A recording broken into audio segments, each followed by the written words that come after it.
Simon, yeah.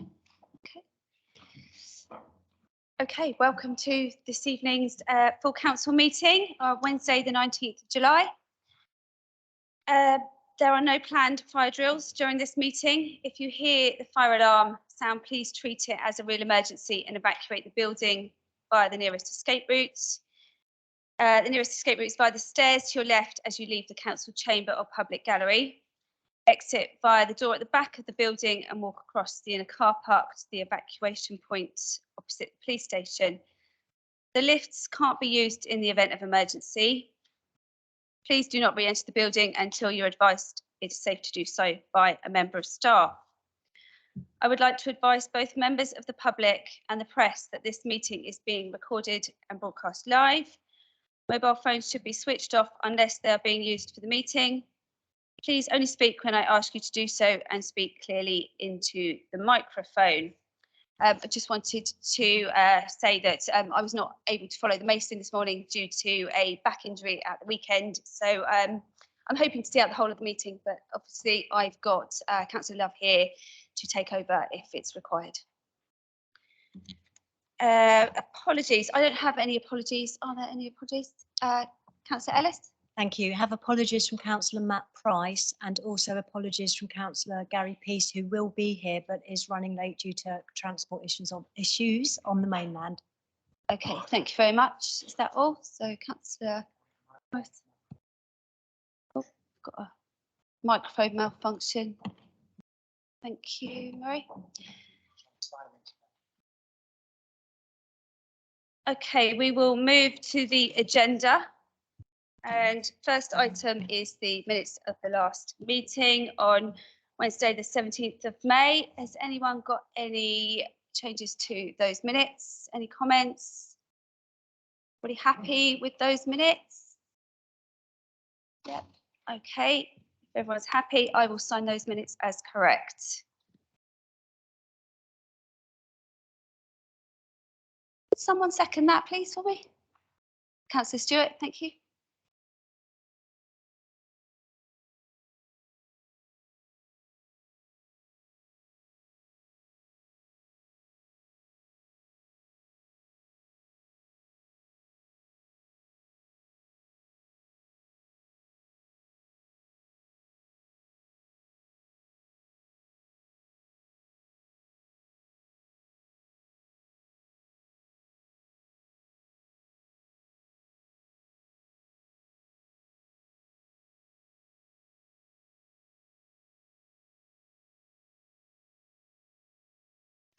Okay, on to item 2, declarations of interest. Does anybody have anything they wish to declare?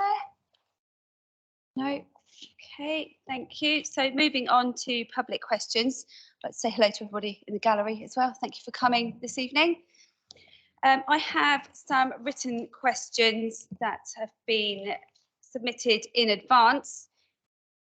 The first one is from Mrs. Mrs. R. Richards. Rachel Richards, is she in attendance this evening? No, she is. Is Rachel? Is she here? Would she like to ask her question? No, not here. No, not here. I will read the question out, and I believe that Councillor Andre will then supply her with an answer. Is that correct? Chair, I do have a response for Mrs. Richards, but I think under the circumstances, I'll give it as a written response. Okay, that's fine. I will just read her question out, seeing as she sent it in advance. The question was, I'm reading the question. To read the response, sorry. Chair. We can do that. It's not mandatory, but we can. The question was, considering the recent report to the Schools Forum that 27 schools on the Isle of Wight are predicting a budget deficit within the next 3 years, can the Isle of Wight Council confirm that it will provide additional finance resource to ensure that the Southampton and Isle of Wight Music Hub can continue to work with 100% of Isle of Wight schools should the hub be successful in the bid to the DFE and Arts Council England as set out in motion 8C. Would you like to respond to that, Councillor Andre? Thank you, Chair. Yes, I will respond to that. As the question says, this is linked in with the motion later on the agenda. So the response is that the Isle of Wight Music Hub offers a subsidy package to all schools across the island as follows.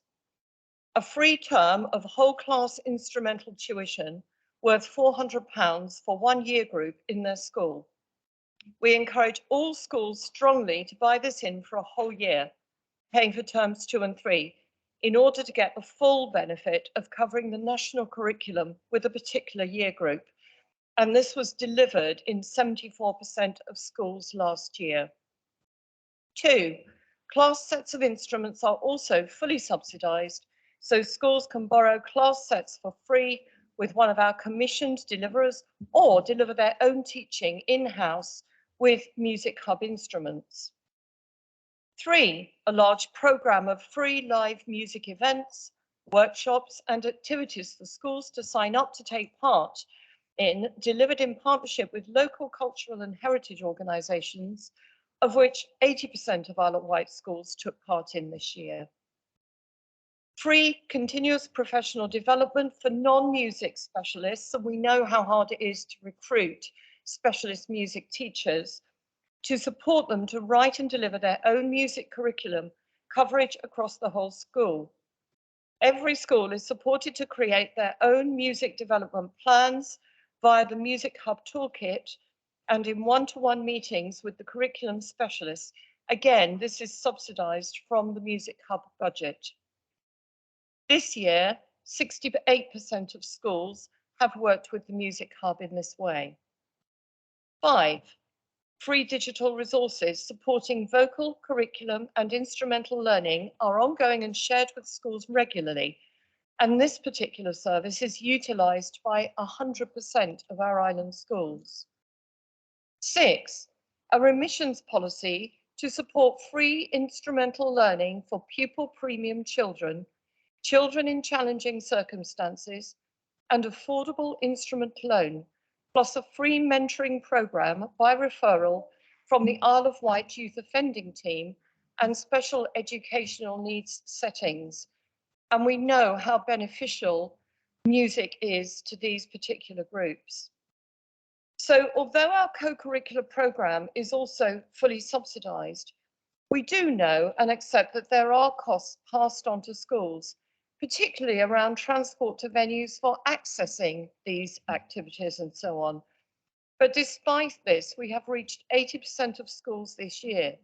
So we know that our schools do see the value of investing in this. And I would point out that the way that schools are funded, schools are responsible for their own budgets that are passported down. So this programme is very much subsidised, but it's good to see that there is such a high percentage of the schools buying into it. So regarding the bid that's mentioned in the motion, we are currently in conversation to lead a bid for our prescribed geographical area as set out by the Department for Education, which is Southampton, the Isle of Wight, Portsmouth and Bournemouth, Christchurch and Poole, in which Southampton and the Isle of Wight will be the lead partner in a consortium with the other areas. Southampton City Council are fully supportive of this, both corporately and politically. Should the Music Hub be successful in the bid, then they will continue to offer schools the same level of service as I've just set out. Thank you. Thank you, Councillor Andre. Okay, we can move on to the second question. I have a question from Emily Brothers. Is Emily here? I believe, Emily, you are here. Emily, would you like to read the question out, or would you like me to read it out? Yep, I'll read it for you, and then we've got a response from Councillor Jordan, I believe. So, oh, sorry, I've got the wrong name written at the top. Change that. Councillor Bacon. Okay, Ms Brothers' question is, please would the leader of the council explain why no response has been received or published to my request for information at the 22nd of February meeting on the budget and what is the answer to the question? That question submitted at the 22nd of February was in respect of the 2023-24 Equality Impact Statement, last paragraph of the aims, objectives and expected outcomes, and the responses to the key questions to consider in assessing potential impacts. What are the main equality impact assessments planned by each Cabinet member in fulfilling their reserved obligations? Would Councillor Bacon like to respond to that? Thank you. Certainly. It's quite a lengthy answer, so obviously a written copy will be forthcoming, but it reads as follows. The Budget and Council Tax Setting 23-24 report received by full council at its budget setting meeting on the 22nd of February identified that as a public body, the council must have due regard to our quality duties when making decisions. Specifically, the council has to comply with section 149 of the Equality Act 2010. This provides that decision makers must have due regard to the elimination of discrimination, victimisation and harassment, advancing equalities and fostering good relations between different groups, brackets, race, disability, gender, age, sexual orientation, gender reassignment, religion, belief and marriage, civil partnership. The budget report highlighted that the savings proposals may require further consultation and appropriate equality impact assessments to be considered before each implementation can take place. As such, there's no automatic requirement for an EIA or equality impact assessment to be undertaken for each and every budget proposal. It is for the portfolio holder, together with their service director, to determine with appropriate legal advice as necessary whether an EIA is required before a saving can be confirmed for delivery. Subsequent to full council approval of the budget at that meeting, therefore, each portfolio holder with their respective service directors will instigate the necessary planning and preparatory work required to deliver budget savings, with due consideration being given to the need for an equality impact assessment where appropriate. Some of those impact assessments will be internal, say where they relate to staffing matters, but if it's not internal, then it's probably best to point out that the fact and results of the EIA will be contained in the decision paper. So that's the best way to reference when and where they're being carried out. The answer concludes, if there are any specific areas of budget savings that are of interest to you, or indeed anyone, in respect of equality impact considerations, I'm sure the relevant portfolio holder will be only too pleased to respond to the specifics. And I should have said at the beginning, of course, many apologies you did not get the answer earlier. I've taken on the portfolio brief subsequent, obviously, to the budget meeting and the asking of the original question. So I can only apologise that previously you did not receive an answer, and I hope that is satisfactory, what I've said this evening. Do you have a supplementary to that, Emily? Could somebody just direct Emily to the platform with the microphone and push the button for her to switch it on? Yeah. The other way. That's it, Emily. It's right in front of you now. If you speak, Emily, it's there. Thank you. Yes, thank you, Chair. I'm not the most accessible. Thank you to Councillor Bacon for the response. Disappointing it did take 6 months. I understand it had been allocated to Councillor Jarman, who I understand has been busy empowering Councillor Jarman. My supplementary is that the budget paper indicated that Cabinet members would indicate what equality impact assessments they would undertake, and nothing to that end has been published. An example would be that we have heard in the last week that the Women's Refuge in Newport is to close, and one of the key reasons is because of cut in funding from the Isle of Wight Council, which will of course potentially result in increasing domestic violence across the island, and also as a problem in the longer term for funding statutory support to islanders, and therefore the impact, the adverse impact, is of course on women and children in particular. So to give us confidence, could the cabinet member give us an example, since the current administration came into office in May 21, of an equality impact assessment it has conducted where it found adverse impacts on a protected group and put in place mitigating actions that might help to build confidence about how you're going to deal with Section 149 issues in the future? Thank you, Chair. Thank you, Ms Brothers. Would we be able to get that information as a written I'm response? sure the information can be generated. You put me on the spot with that one. I couldn't answer on the spot. I absolutely get the point you're saying. As I say, where EIAs have been carried out and there's a relevant decision paper, you will find the discussion in there. But in terms of specific examples, I think it better that I revert to officers and ask for those specific examples that you request to be generated and forwarded on. Okay, thank you, Councillor Bacon. The third written question I have is from K Burke to the Cabinet Member for Transport and Infrastructure. I work in Newport and need a parking permit during the working day. My nearest long stay is by the Quay, which is often full and is a fair walk from my workplace. Permit charge has just increased to £60 per month. If I didn't have a permit, it would cost me £12.50 per day. The County Hall car park is only available to me on weekends, which is when I don't need it. If I worked for the council, my permit would cost me £15 per month. And if I paid per day, it would cost me £1.10. I'm not against employee perks and the need to attract and retain staff. However, does such a large difference in costs seem fair or appropriate, especially in light of the financial crisis? Councillor Jordan, would you be able to respond to that? Thank you, Chair. Yeah, in front of us all, I hope we've all got it, is our response.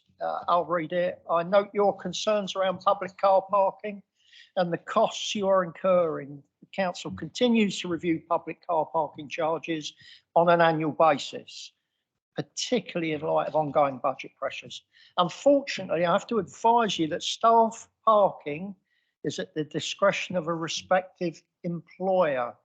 And in the case of the Isle of Wight Council, is set out within the council's pay policy, which is reviewed annually. And see link to the document here. So there's a link on this. That link will be sent to the to K Burke in electronic form, so that she can, or he or she can access that link as well, Chair.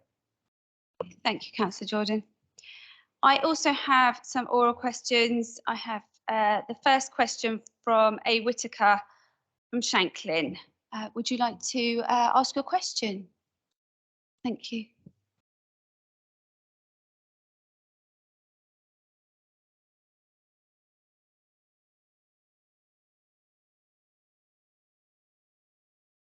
He's just having trouble getting to the. Right. Good evening. It's about public realm in Shanklin. It's probably made up in two parts of the question. Shanklin Clock Tower has had Harris fencing around it for probably about 7 years. That's an Isle of Wight Council asset. There's a grade 2 listed structure. There is an onus on the council to maintain and keep up to good repair grade 2 listed structures. What is the council doing to protect the Shanklin Clock Tower, please? Thank you, Mr Whitaker. Who would like to have an answer to that question? Councillor Bacon or Councillor Jordan? Yeah, look, we don't know whose responsibility it is. Okay, we will find. Well, I was going to say public realm, most of it, unless it comes within the Island Road contract, comes within under me. And that, so Phil, you pretty much answered it now. I think it looks like it's probably under me. It's not been raised, brought to my attention at all previously. I'm more than happy to look into it and see if I can find out what the situation is and get a response to Mr Whitaker. Are you happy that we get a response to you about the details of that area? And do you have a supplementary to that? Again, it's a public realm question. Shanklin Lift, which is just adjacent, had over £1 million spent on a new bridge, cable cars. Each year, the council budgets for painting of the lift. This is the Isle of Wight Council. It's been in the last 3 or 4 budgets, but it's never been done. But I think you take the money from one pot, spend it on adult social care or children's social care, and then when you come back to set the budgets again, the Isle of Wight residents are paid for this 4 times over, the way I see it. What is going to be done to basically promote the clock tower and paint it, because it was in this year's budget and last year's budget? Councillor Jones Evans, would you like to answer that? Yeah, that's come under my portfolio now. We had a discussion about yesterday. What I can do is I can let Mr. Whitaker know the schedule for that painting of the lift. Okay, thank you. So is that happening, and is there a plan? It's scheduled, yes, yeah. I'll let you know exactly when. Yeah, I Alright, haven't got the spreadsheet in front of me, so I don't want to give you anything that's erroneous. All right. Thank you. Okay, thank you, Mr. Whitaker. The second question I have from Stephen Parks, Councillor Stephen Parks from Shanklin. Would you like to ask your question? Hello, good evening, thank you. I hadn't been here for a little while. There's actually quite a lot of questions, but it'd be totally rude and disrespectful of me to ask them all. So We keep it to the main one. Please. Exactly. Being specific, I promised today to ask a question that's been raised on Sandown Hub, obviously Sandown Bay area. We've had Bay Place plan as well, but this is specific. Actually, Councillor Brothers did just mention something about funding. This is for HMOs in Sandown and the Bay area. There's an issue recently with groups congregating on the seafront within the shelters and actually intimidating, approaching members of the public, including me once when I was walking along. The question is, why is this happening? Can we get to the grassroots of the problem? Why are the HMOs being located in the Bay area, which is a prime area for our tourism, families and children? Why also, where are some of these groups coming from? I'm not convinced some of the clients are from the island necessarily, as opposed to coming over from the mainland. Are we getting to grips with this issue? What is your question about that? Are we getting to grips with this issue, and is there being funding cuts? Is there a problem? Is it recognised by the... I'm unclear with your issue. Is the issue of having HMOs full stop, or especially in the Bay area? The HMOs are spilling out onto the streets with drugs and alcohol abuse. This has happened regularly for many years, but it seems to have got worse in Sandown recently with some of the groups. So are you questioning the public in an intimidating manner, demanding money? They're being... Okay, Councillor Lucioni is going to answer. Thank you. Hello, Stephen. Fine. I won't go into all the details now because obviously it's quite complex. So I will get in touch with your town council, your parish council, and I'll come over for a chat about it, because actually we just need to make sure the police know about it in the first place. Okay? Yes, indeed. Okay, I'll be in contact with you. That will be wonderful. Do you Okay. have a supplementary question? I do really. The Bay Area Place Plan, Brown's Golf Course. I was very pleased to see the new Bay Area Place Plans meetings last week, public consultation. My question is, Island Vision was the last one, thick colour brochure. What I want to know is what happened to that, and can we look at the reasons why that didn't come to fruition for the most part, and learn lessons with this new one going forward, because everything costs money on this consultancy, and the local residents know exactly what we need. Also, the Browns Isle of Wight Council new lease, some of us were bidding and negotiating, and the lease that's been Councillor done now- Potts, what was the question on that subject?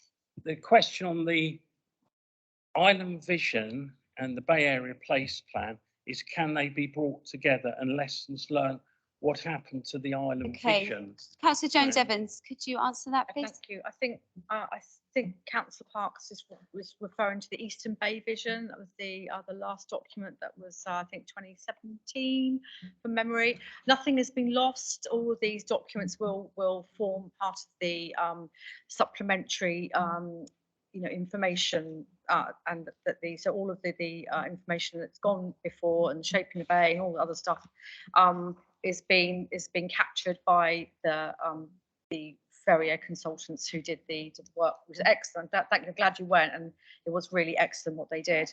So nothing's been lost, but of course there's nothing like having fresh evidence from people, given we have just recovering from 2 years of the pandemic, and it's important to have fresh voices as well. But to say nothing will be lost, nothing's been wasted. Okay, thank you. And just my last little point there on Brown's Golf.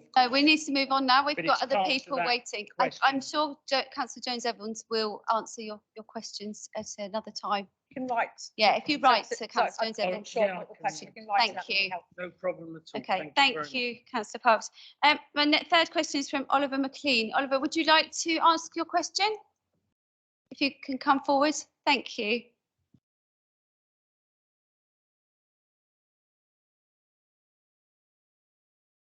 Hello, sorry. So I'm here on behalf of the Youth Council to ask a question regarding youth provisions and transport. So does the Isle of Wight Council plan to support youth provisions by providing subsidised or more accessible transport, such as minibuses to and from activities, especially considering the current kind of financial strains placed upon families, and alongside the need to reduce isolation and loneliness in young people? Councillor Andre, are you able to answer that? Thank you. Thank you for your question, Oliver. I think that does merit looking into. It does merit a piece of work. But I think what we need to establish first is the kind of provision that young people want. We need to map out where that provision is. And only once we've done that can we actually identify what the potential transport costs would be. But it's something I'm more than happy to take up. Thank you for your question. Do you have a supplementary question, Oliver? No, thank you. Okay, Thank you. thank you very much for coming. That brings us to the end of public questions. So thank you to all those that submitted. On to item 4, which is the Chairman's update. I'll give you a quick summary of the events I've attended in the last 2 months. I was delighted to hold a reception to welcome our first visitors from Coburg at the end of May. The visit from the members of the Isle of Wight and German Twinning Association was very much appreciated. And I meant to bring my friend that I was given from the second visit we had from the Coburg dignitaries, the civic dignitaries came, and they brought me a lovely statue of Prince Albert. It was a 3D printed replica, and I was going to have him here tonight, and because of my incapacity, I haven't brought him. So I will bring him to a future meeting, just so you can all get to meet him. So it was brilliant that they came over and that we were able to meet with them and keep that twinning links going, and that we hope that it's just as strong in 10 years' time when we are celebrating 50th anniversary. I was also privileged to attend the Star Awards celebrating the achievements of those in care. The children and families were made to feel extra special and acknowledged the improvements and successes they had accomplished with an awards presentation evening.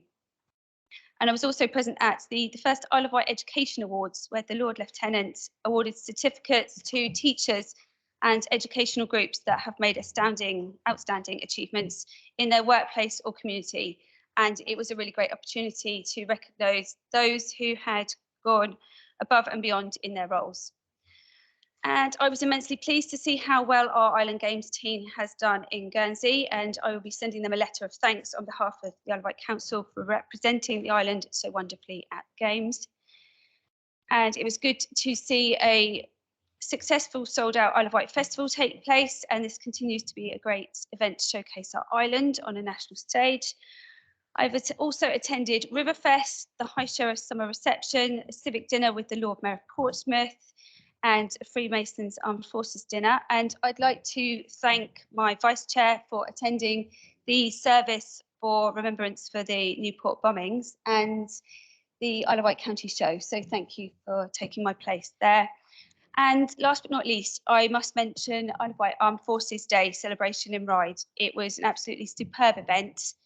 And I'd like to thank Councillor Dorr, our Armed Forces champion, and his team for a job very well done. Councillor Dorr, would you like to say a few words about that? No, thank you. I think it's invite you to do that. That's very kind of you, Chair. And first of all, to your good self, who didn't do a show and go, which I've seen councillors do across the UK where I've been working before. You hung around, spoke to everybody, including the veterans and the Ryde Castle, enjoying the tea and coffee, the cadets, reservists, absolutely everybody on what was a very challenging day for everybody heat-wise. I'd like to thank everybody else that rocked up. I saw Joe, Richard attended, Councillor Churchman, loads of people came in, mingling with the crowd, Councillor Love and Councillor Andre, which was lovely, and Councillor Lilley, of course. Yeah, absolutely, everybody was there. In terms of numbers, we had no idea what we were going to get, and I think it clocked in around about 3,500, which, according to the parachute display team, was busier than Portsmouth's Armed Forces Day the week before. So we stuffed them, which was good. Wasn't the intention, but that's always nice. I've got to thank Ryde Town Council as well. Councillor Jordan for supporting the application of finance which paid for the Spitfire display. Luckily, we have the Spitfire on board. As you know, the Lancaster pulled out due to engine trouble. But thank you for sharing that. We had massive support from Ryde Town Council. Hannah East, the officer who represents us on the committee as the secretary, did extremely well pulling all the paperwork together, because I'm an absolute idiot when it comes to stuff like that. I can book the acts, but you can't tell them which way to jump, can you? So that was incredible. We've got plans for next year. There's a few things that need ironing out moving forward, but thank you to everybody that turned up. And one of the big pieces that I take away from that was some of the Armed Forces days haven't been as equal as we should have had them in the past. And we had counterparts come over from Portsmouth City Council who were praising us on that, which is great, because Armed Forces Day is about veterans, it's about cadets, it's about reservists, and supporting serving members in the community. So I think we got it right. So thank you very much, and thank you for the support from Ryde Town Council and, of course, Isle of Wight Council as well. Thank you, Chair. Thank you, Councillor Dorr. It was a very inspiring day from the oldest veterans to speaking to the cadets. So I look forward to next year. The item number 5, we're going to the next item, is the Leaders Update Report. Councillor PC Wilcox. Okay, thank you very much. So just to say congratulations to the Isle of Wight Games team. I think they were 5th in the medals, which is not bad going at all. So I was very pleased with those. And again, the Armed Forces Day, superb job.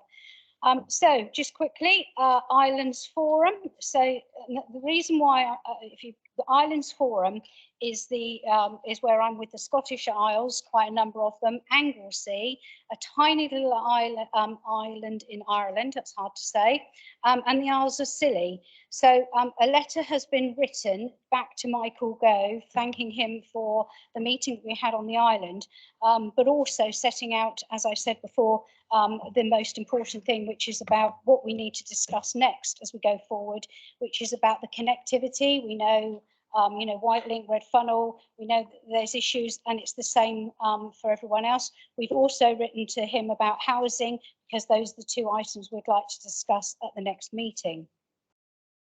And the reason why I've listed it like this, so then I come on to the island deal, and I know much is spoke of the island deal, but it really is absolutely vital to this council's existence for us to get and you could call it a fair funding island deal. I happened to bump into Lee Rowley at a LGA conference, and I went, all right, Lee, and he went, hello, Laura, and I thought, well, that's a bit of a shock. I didn't expect him to remember me, but very pleased that he did. And we had a conversation. I was very succinct again in saying the importance of the fair funding for us on the island. And he knows and understands. I also happened to be in a meeting at the same event with Deanna Davison.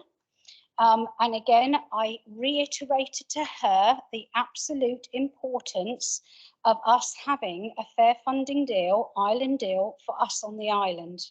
So with that, I have sent more letters to said people and their staff up in Westminster to give our case, because it's so important they understand.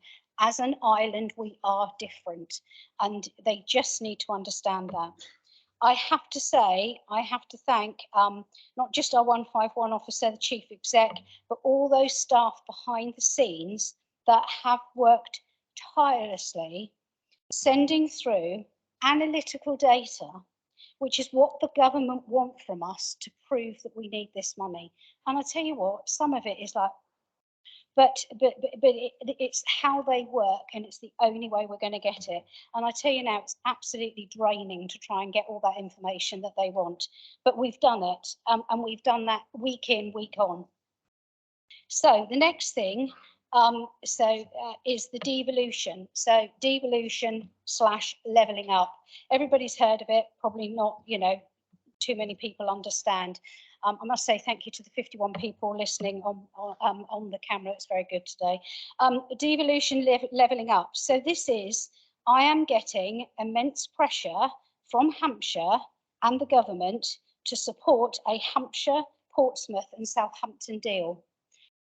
Immense pressure that we go in with them. We are being offered 1.4 billion over a 30-year period. Yeah. Over a 30-year period. I just think it will mean nothing to us here on the island. So with Portsmouth and Southampton as allies, we have written back to government once again and said unless they respond to some of the questions that we've got, we will not enter into any negotiations at this time. I once again said to Deanna, you know, the island deal, go back to the island deal, that is the most crucial thing, and that's the one that we need to fight for most. So, but the pressure on me to do something, but I'm not going to. The island deal is the thing that we need to get. That is the only thing that's going to really change for us. This devolution levelling up isn't going to have the positive effect. So I might only be 4 foot nothing, but I'm quite happy to stand and fight my case on that one. So I just wanted to let you know, because it is complicated with the Islands Forum, the island deal, and then the devolution levelling up is all three different things. But that's where a lot of my energy has gone. So thank you all very much. Thank you very much. Questions to the leader? Councillor Quigley. I'll ask this here because this is shaping up to be a 9 o'clock finish, so I don't think we'll get to members' questions. Concern has been raised from the Isle of Wight community about the closure of White Dash this September and the gap it leaves for vulnerable families. With the increase in domestic violence, what does the council plan to do now to ensure that everyone who needs a safe space and long-term support to recover from domestic abuse gets the help they need? I was absolutely mortified to read that. As chairman, actually, when I was chairman, I did go and visit Fiona and the team at Dash Wow, and they were absolutely incredible. So absolutely floored me and really, really, yeah, devastating. So what I will do is, and I apologise that I've not done it up until now, but I am absolutely committed that we go and meet with the Chief Exec Officer. I think it comes perhaps under Councillor Ian Stevens as well. And let us go and meet. Let us go and see what we can talk through, because I absolutely understand the fears of the island people and I share them.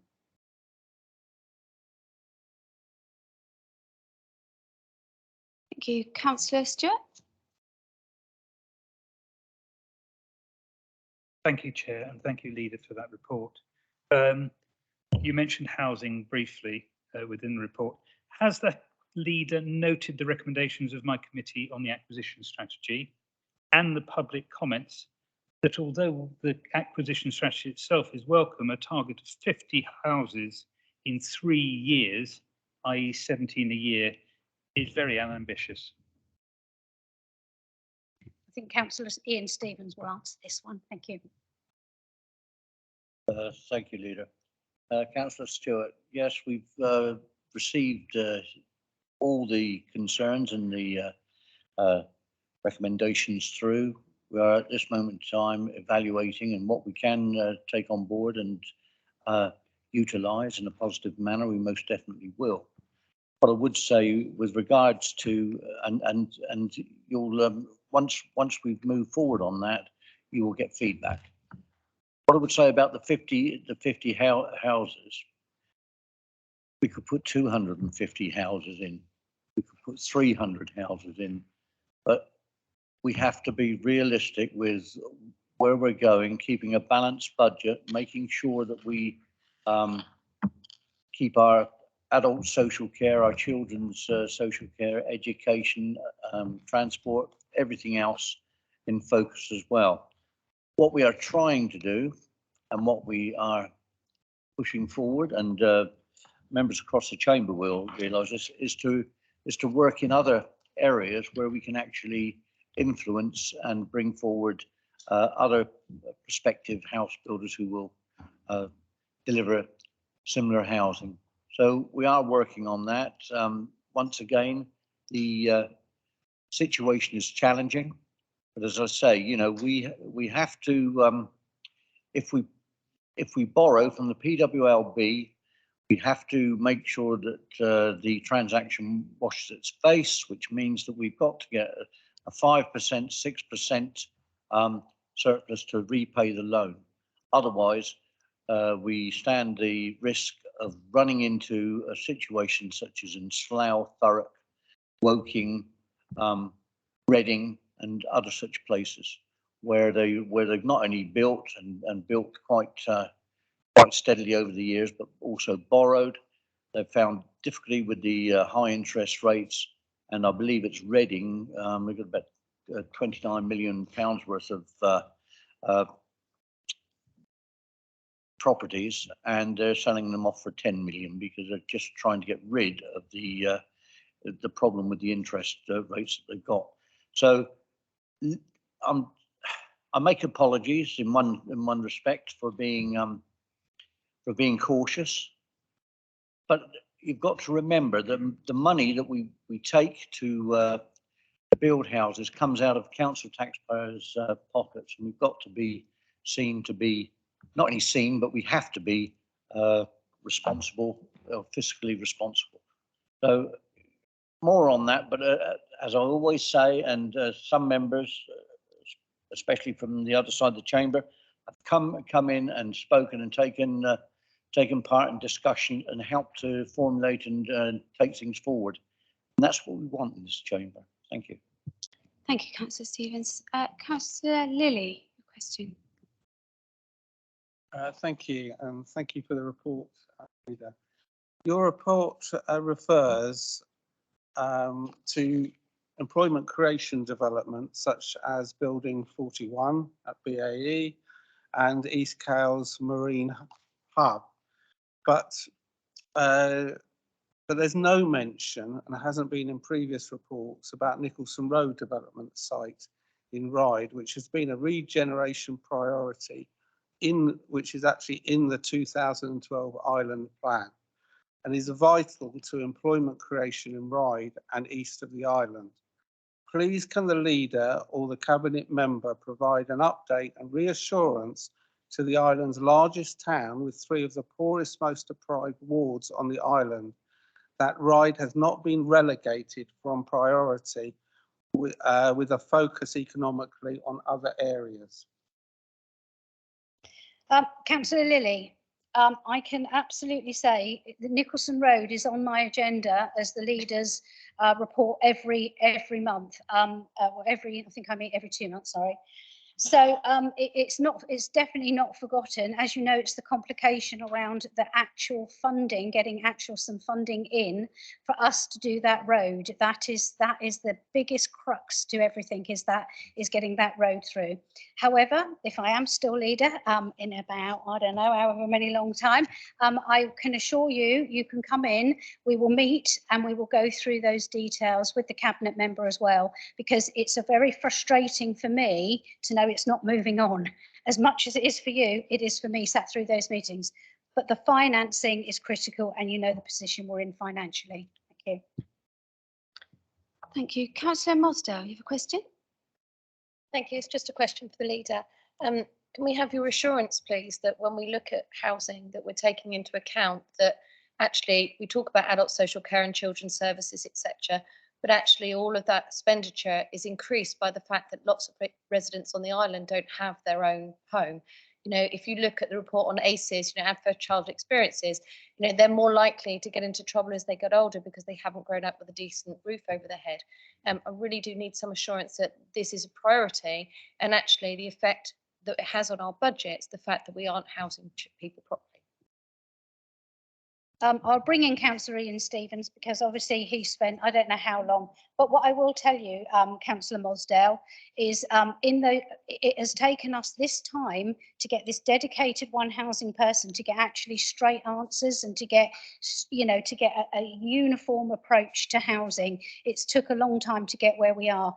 I'm very much more comfortable than where I was 2 years and 4 weeks ago, or 8 weeks, no, 2 years and 8 weeks ago, in knowing where we actually are with the housing. It's a shame it's taken to get that long.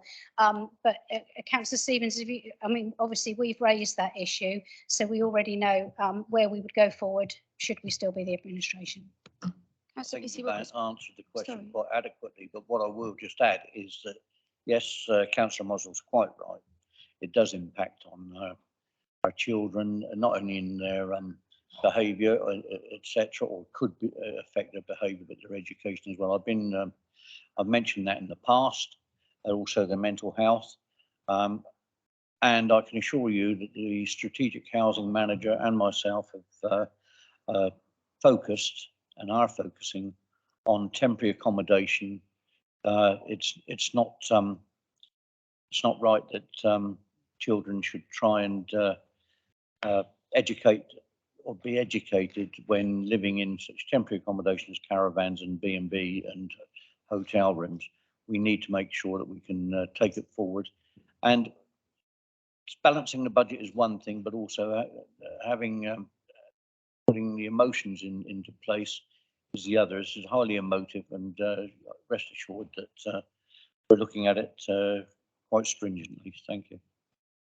So that was a yes to Councillor Mosdale's question. That was a yes, and next time I'll send you a written response, and we'll just go straight to a yes written response. Thank you. Councillor Love. Thank you, and thank you for your report. I'm becoming increasingly frustrated about the lack of action in building houses for island people. It seems to me that the council always has an excuse for not building houses, and I feel that we're becoming risk averse in taking actions. We need to take some risk. In this life, everything that every single one of us do, including becoming a councillor, is about taking a risk. We all take risks every day. And all I hear these days is a reason why we can't do it. So if I'm that person that is homeless, I don't give a monkey about what any of your policies are. All I want is a home, somewhere to live and to escape from poverty, because they are so closely linked. So I go back to where I started. I'm not pointing the fingers. I'm just trying to make a point. We've become risk averse. We're not getting on with it. We're not even in this chamber talking about we've got 6 units they're going to be built or 10 units they're going to be built. We're not identifying the key milestones that we need to achieve, although you say it's on paper. But the fact is that we talk all around it all the time. Build some houses, push the 151 officer, take some risks, do it, and do it now, because we need to do it quickly. That's my concern. So is that a question? Yeah. So what? Look, Just a the leader when? the leader might want to respond to that. I will respond to that actually. So, can I respond first? So just quickly, what I would say is you obviously seen a number of the publications that we put out where we've actually allocated sites through the brownfield release site, where we're in the process of selling those for development for those houses to go ahead. Also, there are 2 meetings booked. We've had to wait for the 151 officer. We only share him, and we've had to wait for him to find his diary time so that you can come in to find out the challenges we face, as everybody knows there with what we do. And also the meeting where we will be speaking about the housing. But by then, I'm hoping a number of those sites will have come forward. So yes, they are coming forward. It's just taken a very long time, sadly. Councillor Stevens. Thank you. And it was nice to see the applause that rippled around the chamber then from people that have sat on planning and sitting on planning, who have the opportunity to make things happen and take things forward. Now, prior to the Alliance saying they were taking things forward and trying to build houses and work in partnerships and all the Isle of Wight Council has had over a number of years is a portion of the affordable housing supplied by private developers. And that's a fact. So yes, we are being responsible with public money, and so we should be.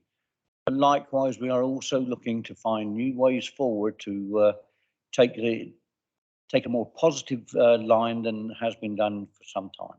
And you're more than welcome. And I know you called it woolly last time, and someone else called it. The door is open. Come and talk. We don't need a public platform to discuss some of these things. We're working all the time as councillors. We're working all the time. Come and see us, and it happens no matter who the cabinet member is. Full-time job. And Carl, you're well aware of that with your responsibility for adult social care in the past. Thank you. Thank you, Councillor Stevens. Councillor Brodie. Thank you, Chair.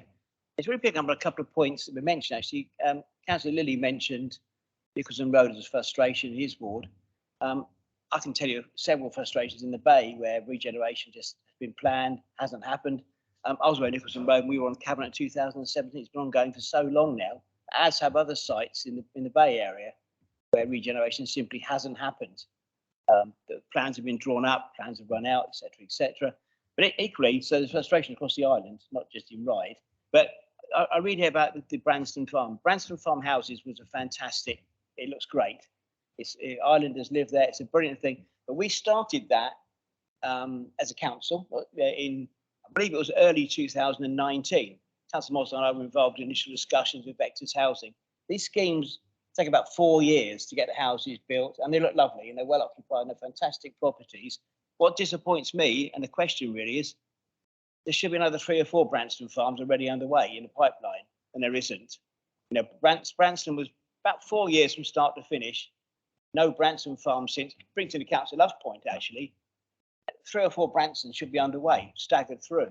So these houses are coming on board every year. They're great houses, well built in a great site, but there's no new Branstons underway. And if you start one now, 3 or 4 years, until that Branston farm somewhere else on the island comes through.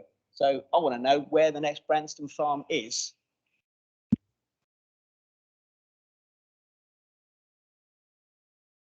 We do ask the lad to answer that question. Councillor Stevens. Councillor Stevens. Briefly. Very succinctly. We are always talking, as you were, Councillor Brading, with the register providers. That is similar to the Vectors Housing and the Sovereign Housing and Southern Housing. They've merged, Southern and Sovereign have merged with mainland organisations to about twice over now. The focus is where they can build, and at this moment, and where they can get the better return. That unfortunately doesn't include the Isle of Wight, but it doesn't stop us, both the strategic housing manager and myself, and indeed others, from talking to other register providers to get them to come to the Isle of Wight and build, just as you say, the housing that we so badly need. It's on the top of the agenda, and the strategic housing manager is working very, very hard to try and bring things to fruition. Thank you. Thank you. So that's the end of leaders' questions. Moving on to item 6, which is the report of the monitoring officer, the appointments to committees. Mr. Potter? Thank you, Chairman. Yes, this is a straightforward report. It follows the annual meeting of the Isle of Wight Association of Local Councils, where they've put forward their representatives for 3 bodies, namely to appoint Emma Cox to continue to serve on the Planning Committee as a non-voting member, the IWOC's representative Simon Cook to be appointed to serve on the Corporate Scrutiny Committee as a voting member, and IWOC's representative June Davison to be appointed to serve on the Health and Wellbeing Board as a voting member. There is nothing untoward. It's in accordance with the Constitution, and therefore I pass it back to the Chair for moving and seconding. Okay, I'm happy to move that forward. If it, a seconder, yeah, a seconder, Councillor Andre. Would anyone like to make any comments on that proposal? Councillor Spink? Yes, please. Thank you, Chair. I fully support IWOC having a representative on the Planning Committee, and indeed fully support it being Emma Cox. What does concern me, though, is that the role of the IWOC, and I raised this at a recent meeting, the role of the IWOC representative is not defined. And there is a view that the IWOC representative is on Planning Committee to represent the area in which the application is being made.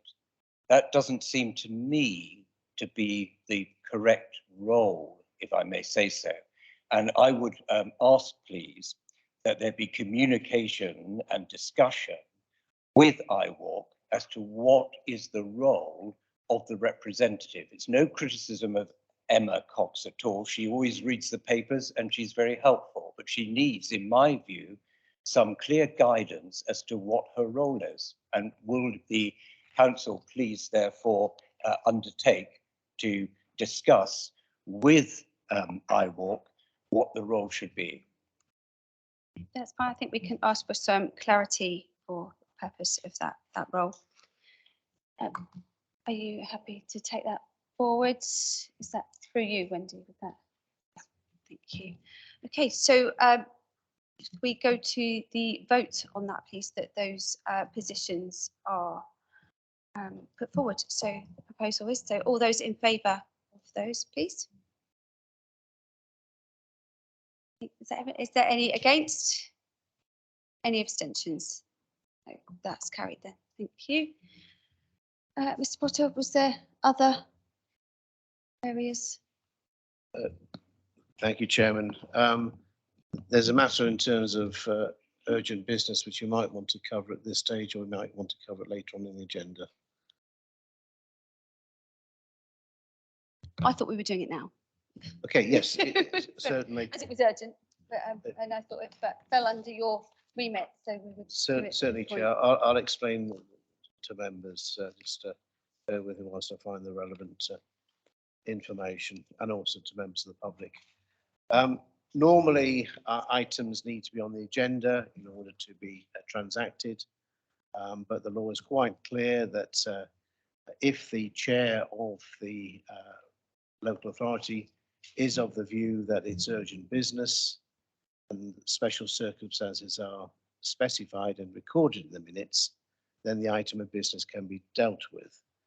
The item of business, the 2 items of business suggested as urgent business for the chairman to consider are effectively the appointment to a vacancy on the Appointments and Employment Committee. For absolute clarity, this is a seat allocated to the Conservative group, and full council is obliged to appoint in accordance with the wishes of that group. And the second element is a consequential vacancy for the post of vice chair of the Appointments and Employment Committee, following the resignation from the Appointments and Employment Committee of Councillor Joe Robertson. There's two elements. One, the Conservative seat allocated to the Conservative group, and I understand that Councillor Susie Ellis has been put forward for that vacancy for the Conservative group. And then obviously that then just leaves the matter of the vice chairmanship of the committee, which traditionally goes to the main opposition leader, as far as I understand, but that's a matter for council. In terms of the reason for the urgency, then I would suggest that due to the next scheduled meeting of full council not being until the 20th of September, and the local authority is currently undertaking a review of its staffing structure, the delay in transacting these two items of business would not be in the best interests of the local authority in these particular circumstances, particularly in the view of the proposed staff structure implementation date. And as I say, that's a matter for the chairman to decide whether or not she's satisfied that those are special circumstances for those two items of business to be dealt with. One, obviously, the appointment of Councillor Susie Ellis to the Appointments and Employment Committee. And the second item of business is for full council to determine who occupies the post of vice chair of that committee. Bear in mind, convention is that it goes to the leader of the main opposition group. I'm in your hands, Chairman. That's fine. Yeah, I'm satisfied that that is necessary and urgent business, so we can go forward with that. Would someone nominate that, put that forward? Yep, Councillor Brodie, and seconder, Councillor Robertson. So we vote on that. All those that are in favour of that position. Anyone against? And any abstentions? So that's carried. So thank you. Just for clarity, Chairman, that also includes the vice chair post, if I've understood things correctly from members. Is that Is formally everybody moved, seconded and voted upon? I think that's how everyone understood it. Thank you, Mr Potter. Item 7, is everybody happy to carry on, or would they like a break, seeing as it's been an hour in?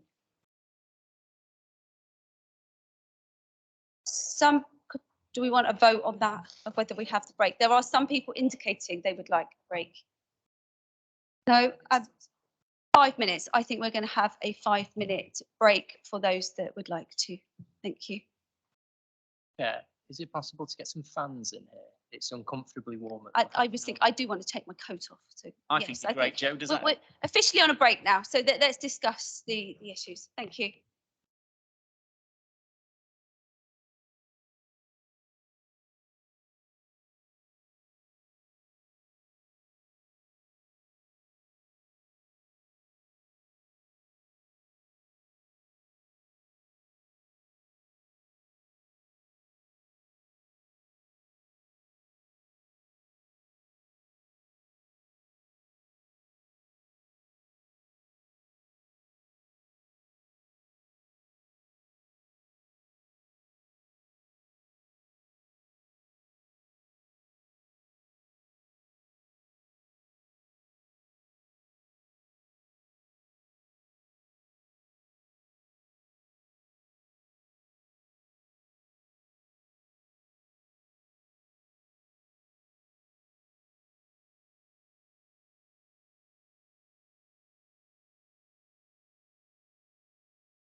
Okay, we will resume this meeting. We have concluded item 6 and we are on to item 7, which is motion by Councillor Brodie. Would you like to speak on this, Councillor Brodie? Chair, it might be relevant for the Cabinet to report their recommendations first. That's understandable. Who would like to put that forward? Councillor Bacon. The recommendation appears on page 25 of the bundle of papers. It was considered at Cabinet and it was felt that the Audit and Governance Committee is the appropriate place for this to be considered, and that there is an existing work stream in relation to the Constitution. So the Cabinet recommendation as set out there is that Cabinet recommends to full council that the motion be referred to the Audit and Governance Committee. Thank you, Chair. I just thought it was important that that should be on the record at the meeting. There's also a technical amendment in the light of that recommendation. And after discussions I had with the Chair of Audit and Governance, Councillor Garrett, that includes the words via the Audit and Governance Committee in the third line of the original motion. That's a technical amendment that I think formally we have to agree that you accept that for consideration as part of any debate we have.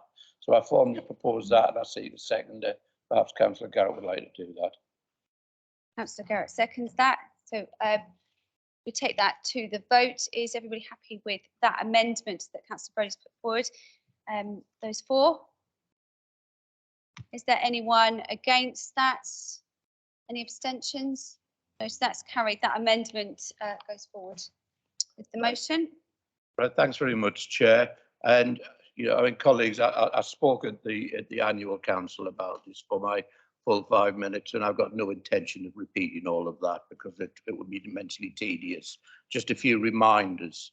I said at that time that prior to 2000, local government had run pretty much since it was established 100 years before under a committee system of local government.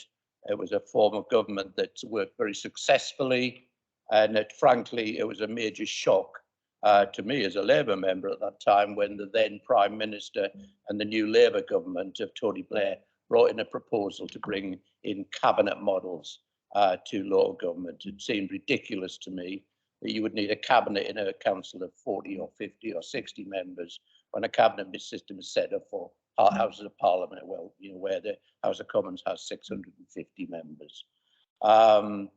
In 2011, because after 11 years of experience, a number of councils were unhappy with the cabinet model, a choice was introduced through the Localism Act. So you could have the option to return to the committee system or other alternatives. I won't go into all of them.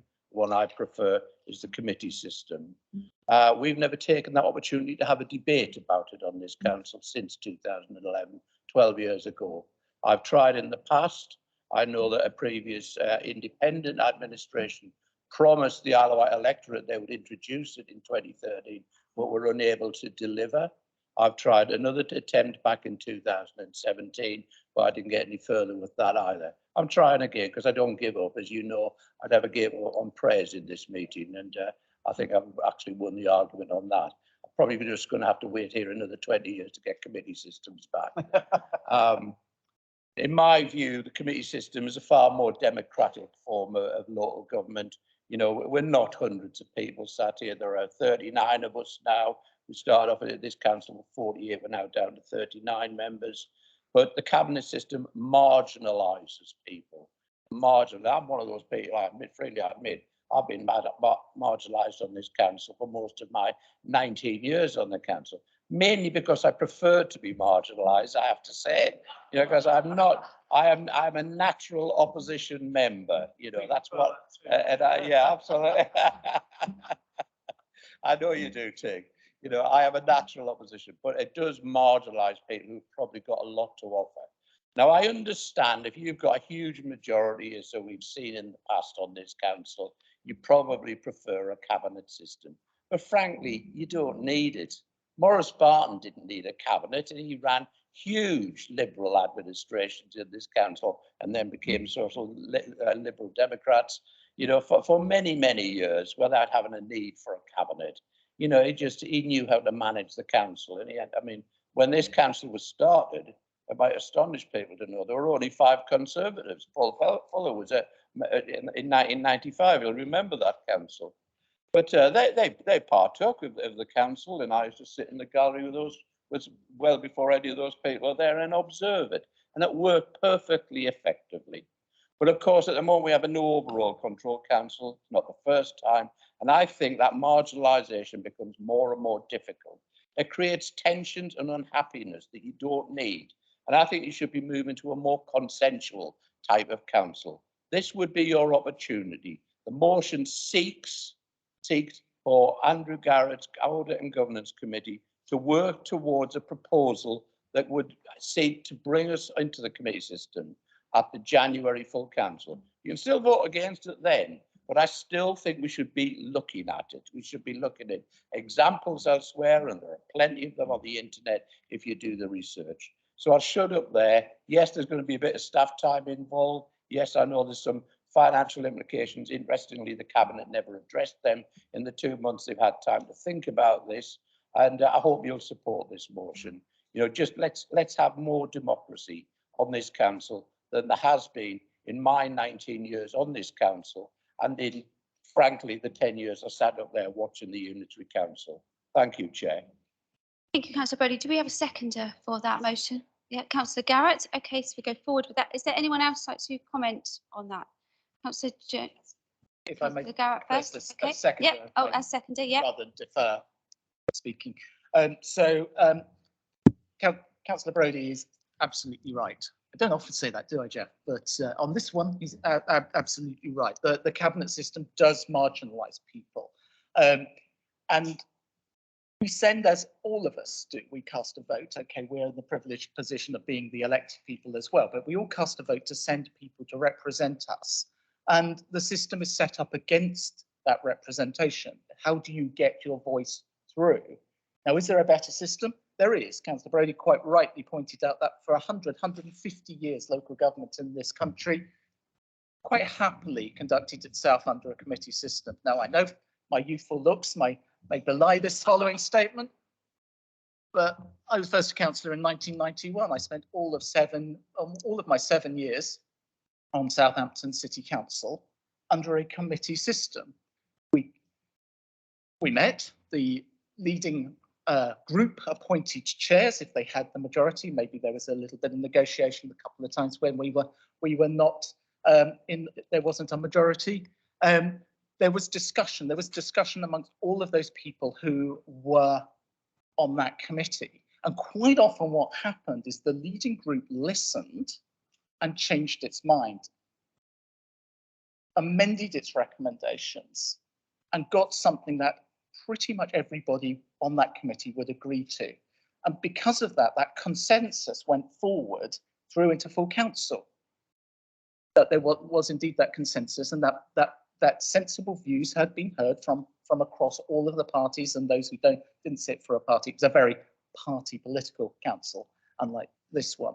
And it worked very well. And then, because I have a habit of, when I have chosen to move to somewhere else, I moved to Bournemouth, and because I'm far too opinionated, I stood for council and was elected to that council, started under the committee system, the same sort of consensus developed, and then we got the cabinet system. And from 2003 to 2005, I was a cabinet member in Bournemouth, and I absolutely saw from the inside how we struggled to make sure that we could capture all of the views of everybody in our council. And there were about 50 in that council. So I'm supporting Councillor Brodie's motion because I hope it will lead to us all deciding to adopt whatever comes forward. But I'm noting very clearly that this does not commit the council at this stage to go to committee system.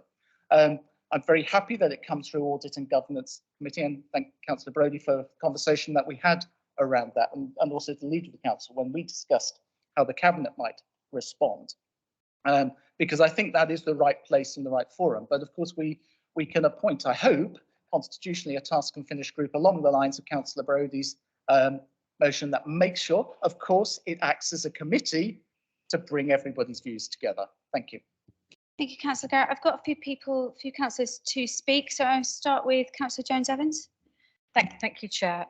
Yes, I'm happy to support Councillor Brodie's motion. I'm very interested to see what the last 10, 12 years since the councils have been allowed to go back to committee system. I'd like to see the journey that some of the councils have been on, and we have enough time, I think, now to be able to look at that properly and all the ins and outs, the ways and wherefores, and the positives and negatives.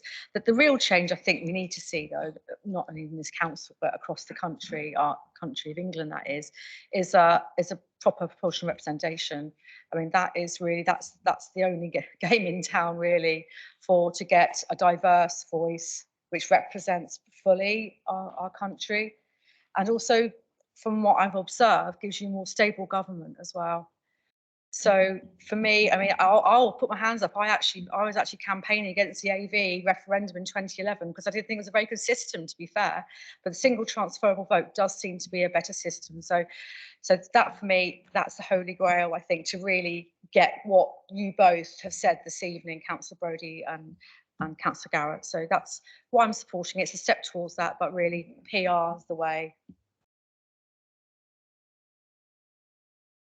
Okay, thank you. Councillor Stevens. Back in 2013, I supported the move to a committee system under the previous administration that I was involved with.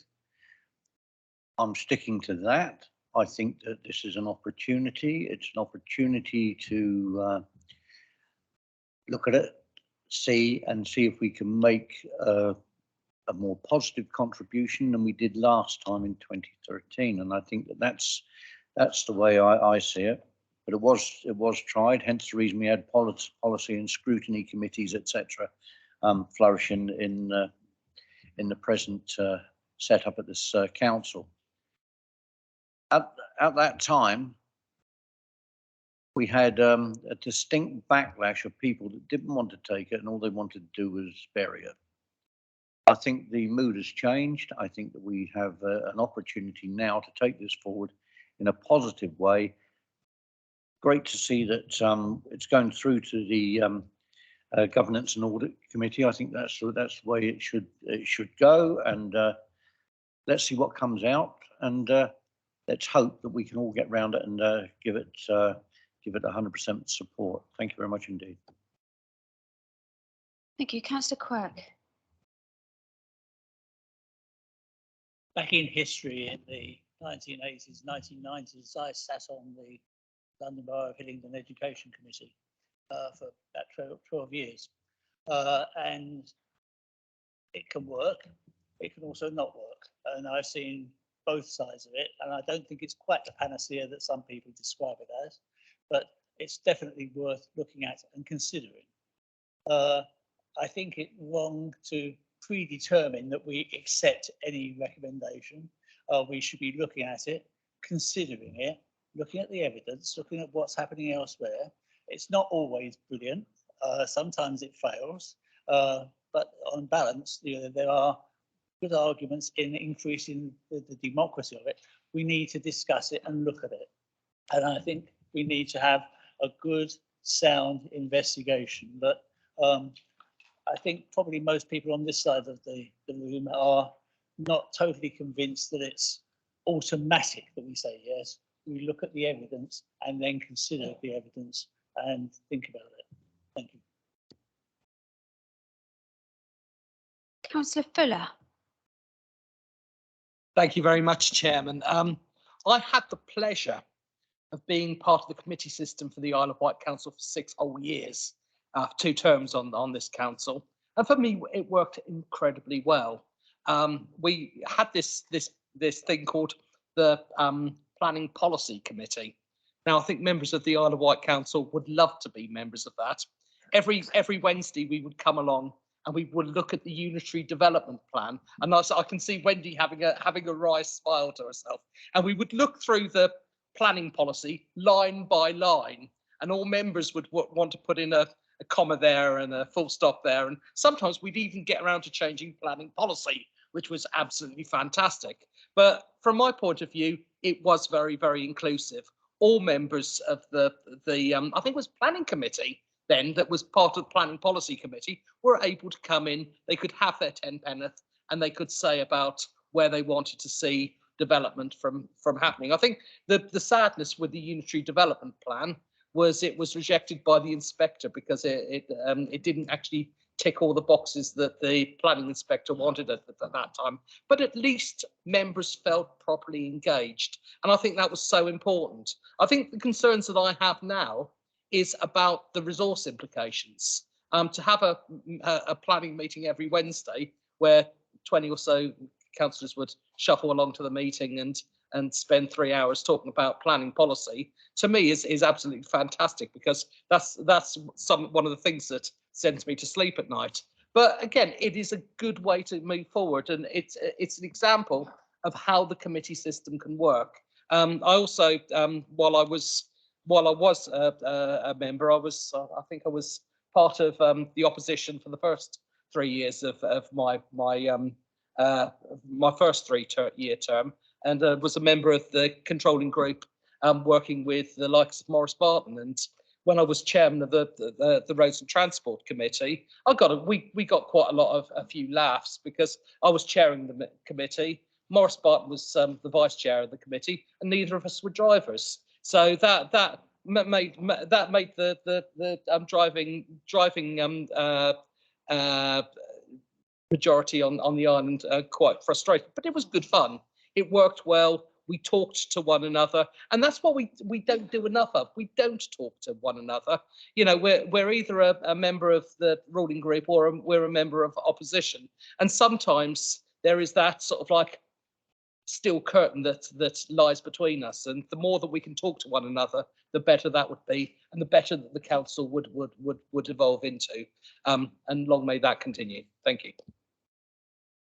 Thank you, Councillor Fuller. Councillor Outlaw. Thank you, Chair. In the last administration, I had the honour of being a member of the Cabinet for a period and working with what I believed an excellent Cabinet team. Worked constructively. We'd argue from time to time, but we had a solid line and we just made decisions. Some of them were really tough decisions, but if you take those decisions together as a group, it can be very effective, which you would think, make me a very strong supporter of the Cabinet model.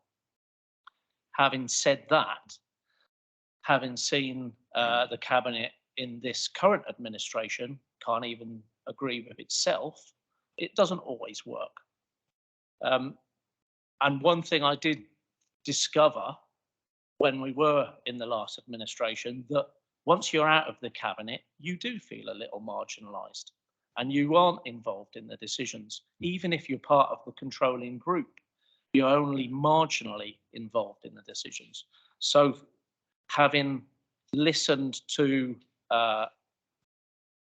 members who have sat on committee based councils, have spoken very highly of it, I think there's absolutely no harm, far from it, actually really sensible to actually have this consideration. So I very much support this motion, and I hope that the Audit and Governance Committee can come back with a very solid and sensible report that could then be considered by this council. Thank you. Councillor Robertson next, please.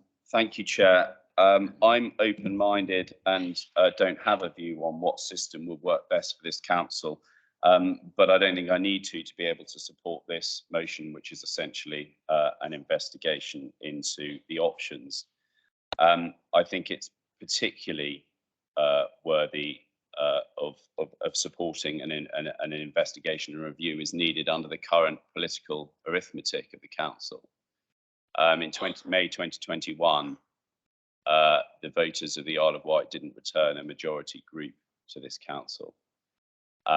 We're currently governed by political group called the Alliance, yet not a single one of those councillors stood as an Alliance candidate, whatever that even means. So for that reason alone, I think it's worthy of support. It's slightly difficult to sit here listening to some Alliance cabinet members talking about working more openly and cross-party when their leader sacked a perfectly capable strategic finance cabinet member simply because he didn't want to remain within their political brand. And I think, again, that alone is worthy of supporting this motion, because it seems that the Alliance political group is a political party on steroids. Councillor Mosdale. Thank you. Mine's more of a request to Councillor Garrett, please. Hello.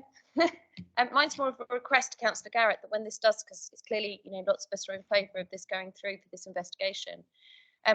Mine would be, where you are the king of data, could you entwine into it actually looking at, yes, the committee system, but also does it need to look at this council actually not having all out elections every 4 years? My concern is that committee systems, yes, would probably work well, but actually when we have all out elections, we can sometimes lose a very vast skill set in one huge election. Whereas lots of other councils that I've looked at that run committee systems actually do every 2 years for their elections, so they don't lose that whole skill set. So my request would be, could you entwine that and look into that? Because it could be part of that recommendation that the committee system works if we changed on how we do our all-out elections and maybe split the council and go every 2 years. Thank you.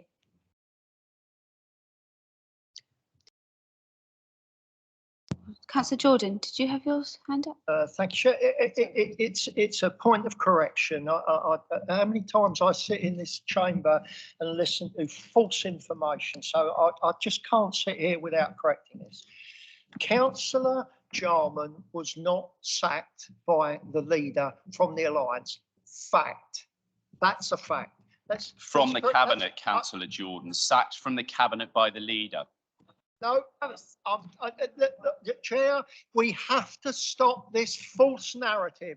The public watching into these meetings are interested in what happens. That is not what happened. I was in the room along with all of the members on many occasions and our cabinet, and that did not happen.